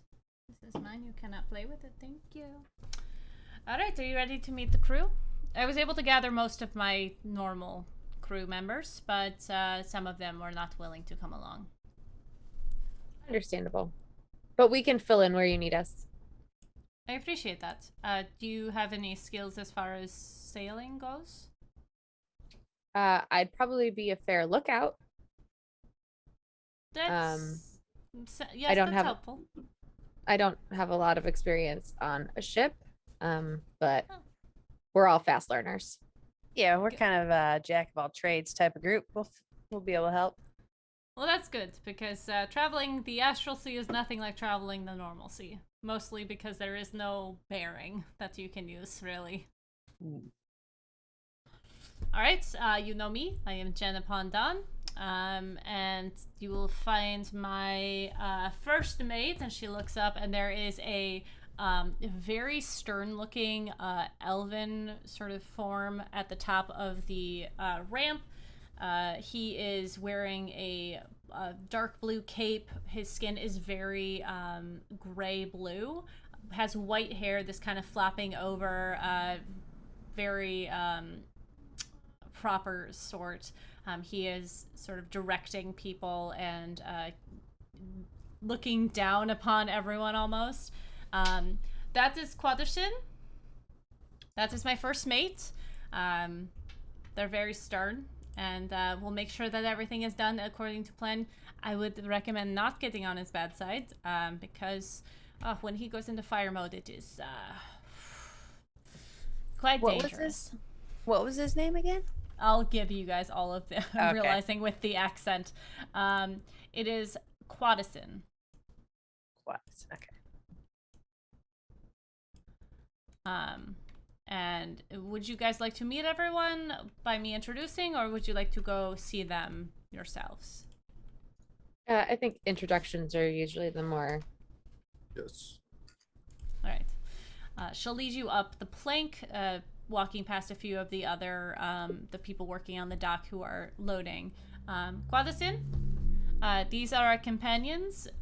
We have Alhena, who is the follower of Valrea, Ero, Moxie, Talon and Kolkis, and you see him sort of it pays attention to you for a moment, and turns back to the people of the ship, and you must not shake that. Do you understand what could happen if that is interrupted in any way? And the gentleman who is like holding the box kind of like grips it a little tighter and moves on. And Quadis then turns to look at the rest of you. It is wonderful to meet you. I will be your first mate. Please do everything that I tell you, for it is for your safety and for the betterment of the ship's travel. Sounds great. Thanks. Okay. Wonderful. Again, if something should happen, listen to what I say, and that is how we will survive. All right? Good. Please do not put that down on the dock. And you see him sort of like walk down the plank. And she goes, I would say that he warms up to you, but really he doesn't. He's very good at what he does, though. All right. You have already met Agrasil. She points to the gentleman with the metal arms. And he is moving things about. He's kind of like removed his shirt at this point and just rippling muscles underneath. He's like pulling things, and it's a nice spectacle. He gives you guys a wave, and then there is a person who walks by you, and it is a tiefling, green. They have two horns. One set is larger, and the set in front is smaller. They have red hair and red eyes, a lot of different like markings on them, and their ears are quite large, almost elvish like, as they are loading things onto the ship. Jenna pulls them aside and says, "This is Promise. They are one of the crew members. They're just sort of jack of all trades, as you guys said." And Promise looks at you guys. I am so excited to go on this mission with you guys. I have not been able to like really explore the Astral Sea, and this is my chance. I'm so excited. We're excited too, and I'm excited to see another tiefling around. That doesn't happen a whole lot. I like your horns. Thanks. I like your horns too. Are you from this plane? Yeah. I'm from the Feywild. Oh, cool. Yeah, I haven't traveled very much except for on this plane. Well, have you ever been to the Astral Sea? Mm-mm. It is a trip. Try not to throw up your first time out. I know I did. If I puke into the Astral Sea, is that okay? Where does it go? Oh, okay. So the Astral Sea is kind of you know about gravity? Yeah. Okay, so like the big things will draw things into it. So if you puke out, it'll just come right back to the ship. Cool. But it is cool until it gets on you. So just be careful. Okay. That works. Oh, and this is my best friend. They point over and you see this very slender, very, very pale woman who is sort of, she's tied herself to a rope that is connected to a mast, and she is swinging across, like looking at the outside of the ship. That's Rame. Rame, come here. And they motion for their friend. This white hair billowing, they sort of come in very smoothly back to the spot where Promise is, and she looks at the rest of you, and she very clearly, well, I don't know, how many other Genasi have you seen, Arrow? Probably a fair number of water genasi back home. Mm-hmm. Otherwise, probably just encountered like Mm-hmm. a couple, just randomly in the material plane. Mm-hmm. She sort of lands, her feet like floating for a moment before she steps down, looks at her friend and looks at all of you. And she says, "Hello, it's very nice to meet all of you. You're the ones who are going to take us on this adventure." We're gonna help. That's us. Wonderful. Well, if you need anything, please let me know. I'm mostly in the carpentry department, but I do know how to do most things on this ship. I do love a carpenter. Nice to meet you. Lovely to meet you as well. She smiles, looks at Promise. We should get back to work. Oh, yeah, sorry. We'll see you soon. And they both kind of move off. Jenna smiles at them as they pass. All right, there's 3 more people that you need to meet. They're below deck at this point. I guess we should start off with Bartholomew. He's a bit of a character. And she kind of starts to lead you under the deck. You come down the wooden stairs. There's a large area that has sort of the mess area. There's a bunch of tables and chairs, or benches, and then there's storage. It's a big open area. There's a few like kind of like half walls that are up, and then she leads you behind the stairs up towards the front of the ship, where there is a few rooms, and she takes a breath, knocks on the door. Bartholomew, are you available to speak to our traveling companions?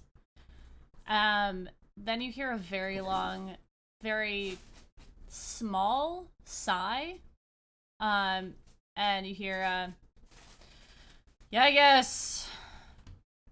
And she opens the door, and inside you see a 2-foot tall Aarakocra, who looks like a little owl. They are wearing a, almost looks like wizard's robes. You see them kind of, oddly enough, sitting on their tail feathers and leaning back in this sort of hammock thing. Their feet are up on the wall, and you see them sort of thumbing through some documents. In this room, there is a very large magical apparatus that is sort of taking up most of the front of this ship. It's not active at the moment, but it's a lot of different like almost clockwork pieces, and in the center is a large gem. And she says, Bartholomew, this is our group. She'll introduce you individually. And he kind of like looks up from his stuff, looks back at you guys, and says, nice to meet you guys. Did you tell them what my job is here? She says, no, I did not. I thought you would want to tell them yourself. Yeah, okay. I am the person who flies this ship. I will only be flying this ship. When we get to Ravnica, I will not be leaving this ship, okay? If we get into a fight, I do not leave this room. Because if I do, you guys are stuck in the Astral Sea or whatever plane we decide to land on. So please don't ask me for anything other than flying the ship. Is that understood? No problem, Bart. We got you. Thanks. You fly the ship. Gotcha. Thank you. Can I get some peanuts when you get a sec?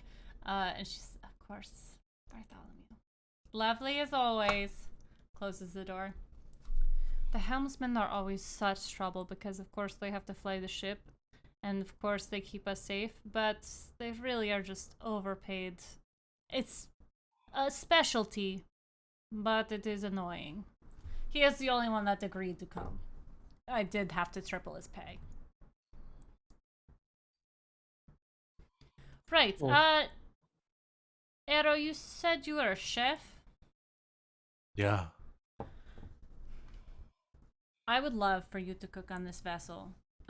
You're going to have to get in good with our cook. His name is Joru. And he is, a little territorial. Okay. We will peek into the kitchen through the doors over there, and you'll see there's their area where the food would be placed, and then there's sort of like the servants' doors that are half on the top that can be slid so that you can pass through food through. Just don't make any sudden movements, all right? Seriously, guys, do you understand? Don't make sudden movements. Okay. There's a she seems slightly nervous as she does this, which for this woman that you've met just today seems odd. She knocks on the door. Joru, are you in there? there's a bit of a crash as some pots shift around. There's a scurrying, and then the doors are like slid open very quickly. Before you, you see a lizard folk in the vein of a Komodo dragon. They are just dripping at the mouth with what looks to be acidic goop coming from them. And you see their eyes sort of darting from each of you. The room behind them is almost completely dark, except for some flames from the oven and from the stove. And they sort of look at all of you. What? What do you want? What is it? These are our companions. This one here, this is Arrow. Arrow likes to cook. And you see the eyes narrow at Arrow. Hi. My name is Arrow. Arrow standing perfectly still as they talk. Yeah. My name is Arrow, and I am a professional, professional cook. Have you cooked off plane before? That's where I learned how to cook, yeah. What would you pair with a cuttlefish? Am I supposed to know this? Make a nature check. Okay. I'm sorry I didn't have my cooking encyclopedia up in This front is of your me. job. I know. I'm doing it poorly, apparently. That's okay. Nature, you said? Yes, please. Cuttlefish. Cuttlefish. Well, that's not going to be my best stat, but that is a natural 20 for a 20. Damn. All right. So cuttlefish are they can be very poisonous unless they're cooked properly. So a pairing with them would have to be something. They're like many other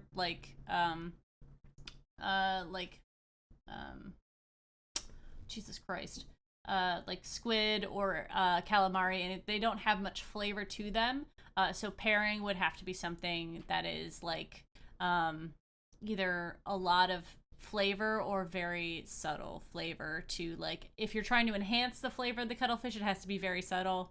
If you want to, I guess it depends on, do you want to go, are you like a chef who's like all flavor, or trust the main dish as to come through?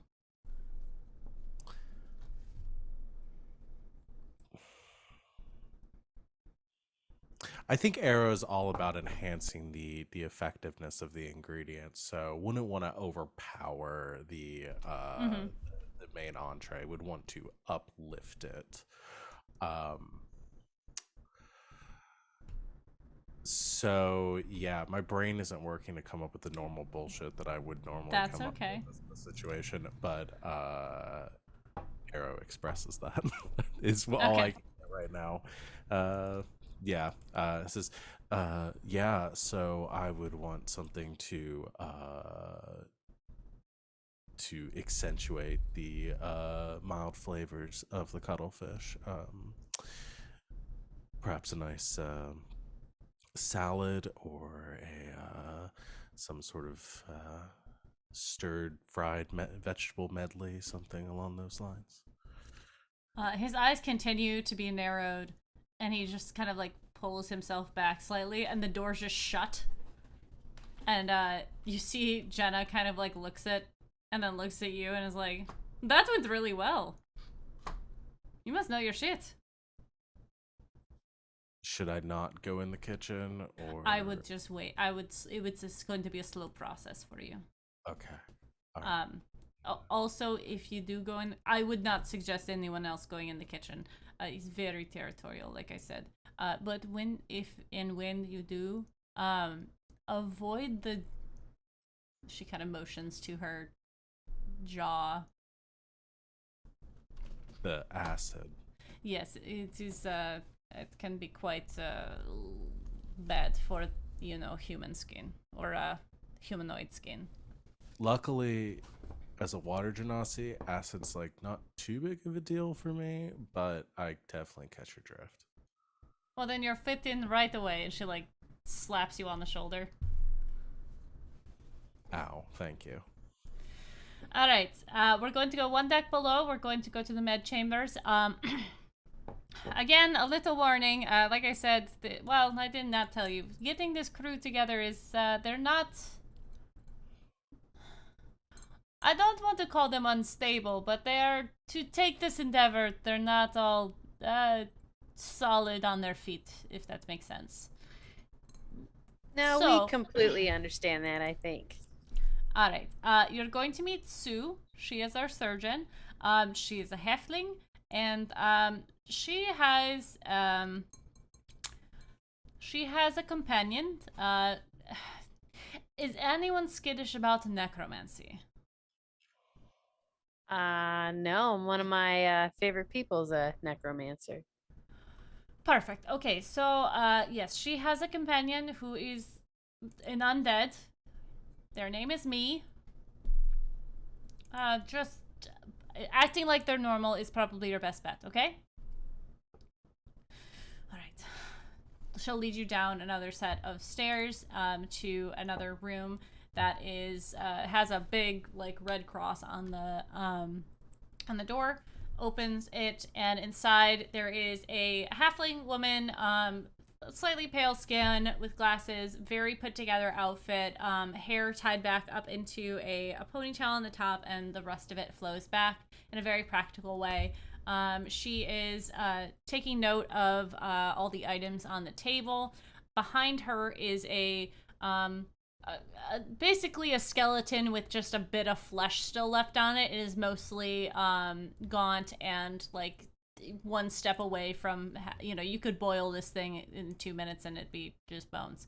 And she looks up at the rest of you and she says, "Wonderful. What an interesting set of people. And everyone is different. You'll have to excuse me. I have not practiced on all of your kinds before. Does everyone have a general understanding of their bodily functions?" I think so. Yes. Wonderful. I am Sue, and this is my companion, Me.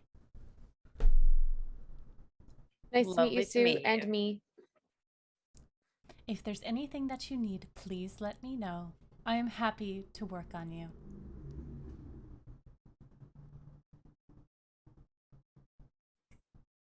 I'm looking forward to working with you as well. I know a fair bit of medicine myself, though I will, of course, defer to the ship's surgeon. I would be very interested to learn about your anatomy. Well, once we get underway and I'm not needed for anything else, I can make myself available. That would be very kind of you. Thank you.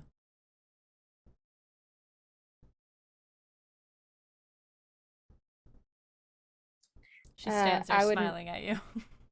I wouldn't mind a brush up on stitches. It's been a while since I've had any practice. Of So if you have course. any Me would tips be and a pointers. perfect asset for this. They do not feel pain. Oh.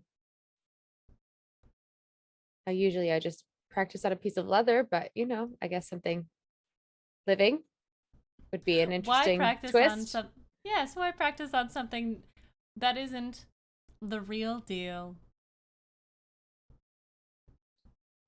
All right. Well, thank you. I look forward to learning from you. Thank you all. Have a lovely day. You guys back out.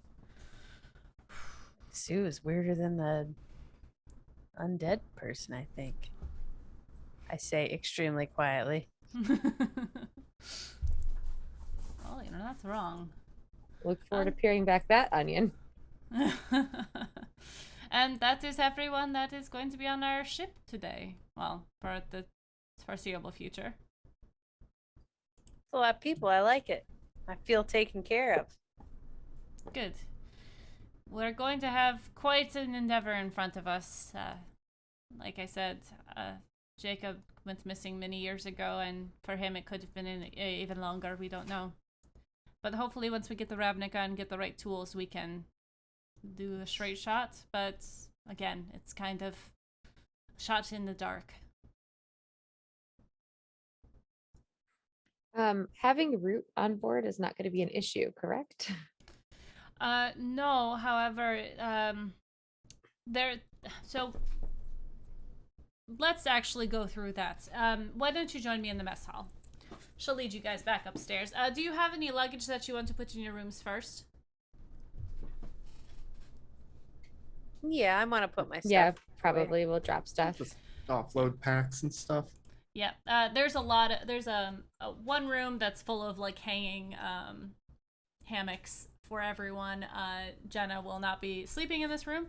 She has her captain's quarters. But she gives you guys all a space. There's trunks for you, that sort of thing. So she will kind of, once you're done doing that, she will lead you back into the main area where you would be served food.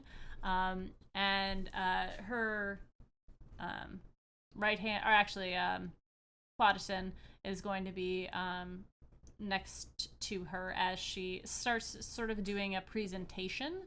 And she starts listing all of the problems with traveling through the plains.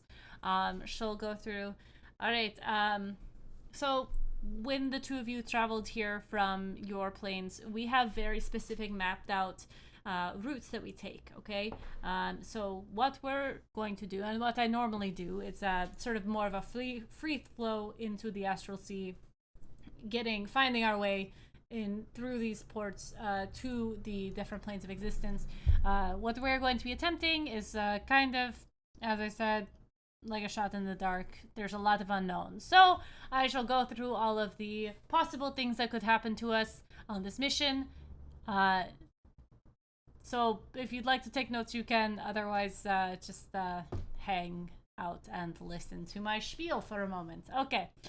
There are things called astral conduits. These are spaces of uncontrolled magic out in the sea. They can draw us in. They can push us away. We know how to avoid them for the most part, but some of them are invisible. So it's kind of like finding a random current in the ocean that could put you off course. The Gith, of course, are always a troublesome group.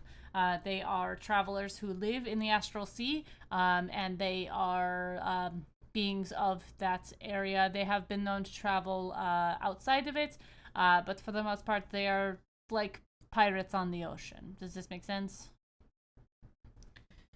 I've fought many of them at this point, and they're kind of ruthless. So if we do run across them, we will need your help defending. Is that okay with all of you? That's Oh, how yeah. most of us will be able to help out, at least until we learn more of the tasks on the ship. Yeah, if you're good, I'll just plan on sticking to the kitchens. I'm not really much of a fighter, but I'll do what I can to help. All right. The Astral Dreadnought is always a possibility, but they have not been seen. But it's always good to keep a good lookout for them. I don't want to get into that unless we have to.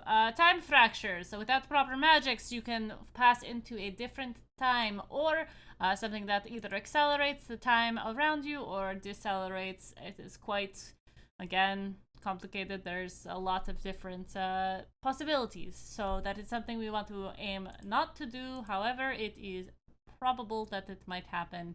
As I said before, subjective directional gravity. So there are a lot of things floating in the Astral Sea, and they all have their gravity. So if we come towards something that is big, and you jump on the ship, you could be pulled towards it. So it is best to keep your feet firmly on the ship at all times, unless absolutely necessary. Bartholomew is going to try to, they're very good at their job, so they will keep us on a good path. But again, we don't know where we're going, so that is a probability. The further out we go, the more dangerous it's going to become. If you know anything about the planes, there's a material plane, and then the elemental planes, and then as we continue out and out and out, there's more space between them. It gets more dangerous. There are more items, more creatures, more things. There are dragons that live out there. There are large obelisk type creatures. We might need to go out there. I don't know where we're going, so just a possibility. We could exit this sphere of existence if we are traveling and doing strange magics. So if that does happen, I've never had it happen before, but we are coming into new magic territories. Traveling out of this sphere of existence will be very dangerous, and I've read documentation on it, but again, I have no personal experience on it. So we don't want to overshoot it, basically. Does anyone have any questions? The one about my bird. Oh, right, sorry. Yeah, so this we have the bubble of air that is around the ship. If you go too far outside of it, no more air. So better to stay close. It's hard to say. There's no don't go 20 feet beyond the ship. Does that make sense? We'll just say that's the safe number, 20 feet.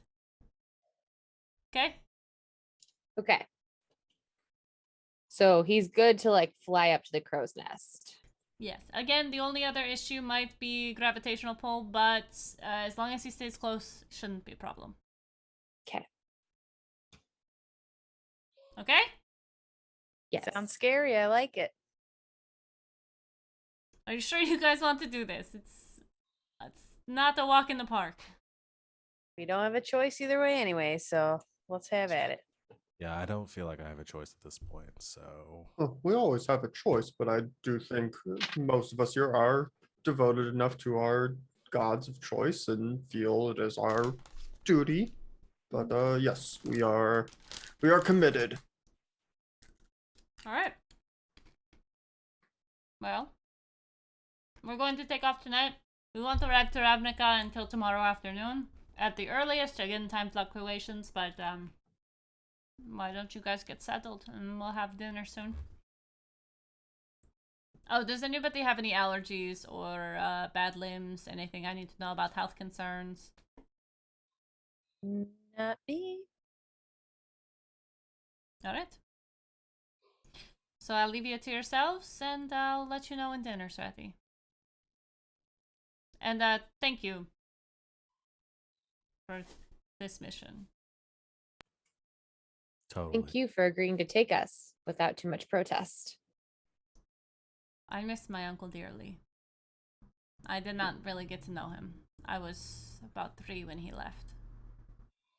Well, we hope that this will afford you the opportunity to get to know him, at least as an adult now, since he missed your childhood. Yeah. Well, I hope that he is proud of who I've become. Judging by what we've seen so far and knowing what we know about Jacob, I bet he would be. I appreciate that. It's kind of About picking hammocks, are they like marked whose is whose? Yes, they will have Are they on the names same by room? them. Just pick Okay. one of the 5 that is untaken. Okay, thank you. She will leave you to your own devices.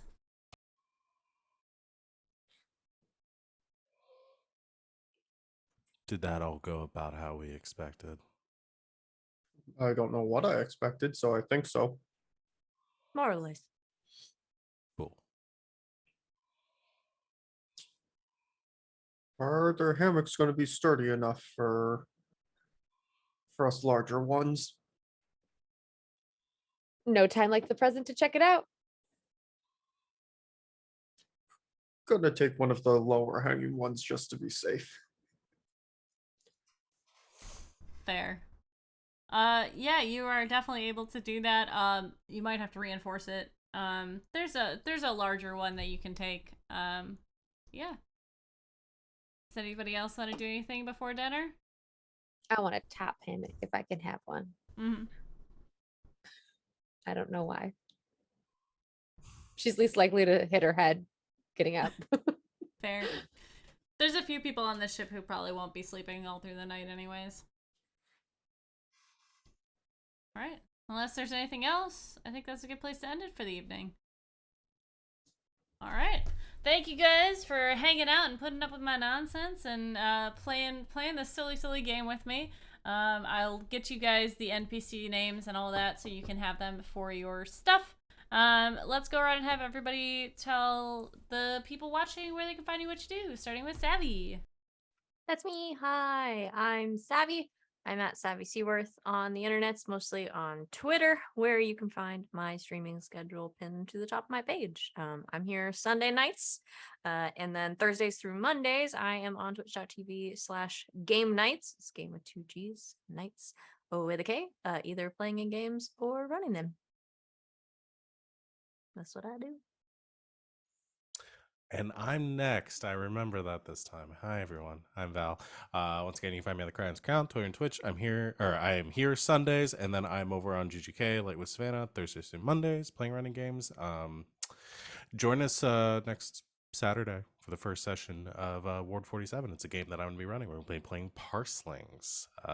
It's a cute little deck building based system with word games attached. So join us for that at 5 o'clock Eastern time on Saturday. That's me. And I'm Tanya. Find me at Tanya Rowland and my weird podcast, Spider Facts with Billy. Also, I guested on another podcast that will be out this Wednesday called Dead Waves, where I am a koala bear that has chlamydia and spread it to many people. I'm 38, I know. Anyways, and I'm also on an audio drama that will be out on boomtube.com at the end of this month, I believe. It's called Afraid, and that's me.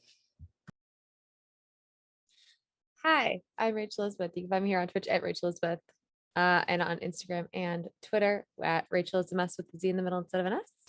I'm here on Sundays, and I am on GGK on Mondays playing more Dungeons and Dragons with a very opposite character to this one. She's flaky. She's a little distracted all the time, and she makes friends with unlikely creatures all the time. And that's an adorable game where we do Strixhaven and we're a magic college. And someone's trying to kill us all the time. Nobody knows why. And that's me. And then I'm Alex. OMG, it's some guy on the internet. If I'm not here, I'm on GGK Tuesdays, Thursdays, and Sundays. Tuesdays this week we will be back with Escape Velocity, our Stars Without Number game. LB is a mermaid with robot legs, and I am a psychic himbo bunny boy captain, courtesan. And then opposite Tuesdays from that, we are playing in the Masks game that I run. So if you missed the Masks game on this channel, you can still see at least LB and I doing more Mask shenanigans every other Tuesday on GGK. And I'm LB Hackemup. You can find me at LB Hackemup on the Twitters and the Twitches. Thank you, Chris, for that raid. It's good to see you. I hope you had a great evening. The next time this channel is going to be live is on Thursday, where the Themeless Thursday gang is going to get together and play some cool, fun stuff. Lauren and I will be back playing Man of Medan on Friday, and then we'll be back here on Sunday for more of this lovely stream, where we will start our trepid adventure out into the astral sea, where you guys can, and we'll go to Ravnica, which will be super fun. So yeah, thank you guys so much for watching, and I guess until next... Wait, what? I think we all have a star for the evening, which is for you, for that beautiful and wonderful Haunted Mansion tour, where you became a totally different person and put us through a very realistic Disney tour of a haunted house. Thank for the you. Banshee. We all really appreciated that. I could tell by the looks on everyone's faces as we were going through that. It was magnificent. So thank you for detouring with us. You're welcome. Thanks for inspiring me to do that. I appreciate it. It was a lot of fun to do. I don't get to be that part of myself very often, but boy, the customer service in me really just pops out sometimes. But thank you guys, everyone, for watching and stopping by and commenting. Really good to have you. Bye. And I guess until next time, I'm LB Hackemup. Hack recklessly. Bye.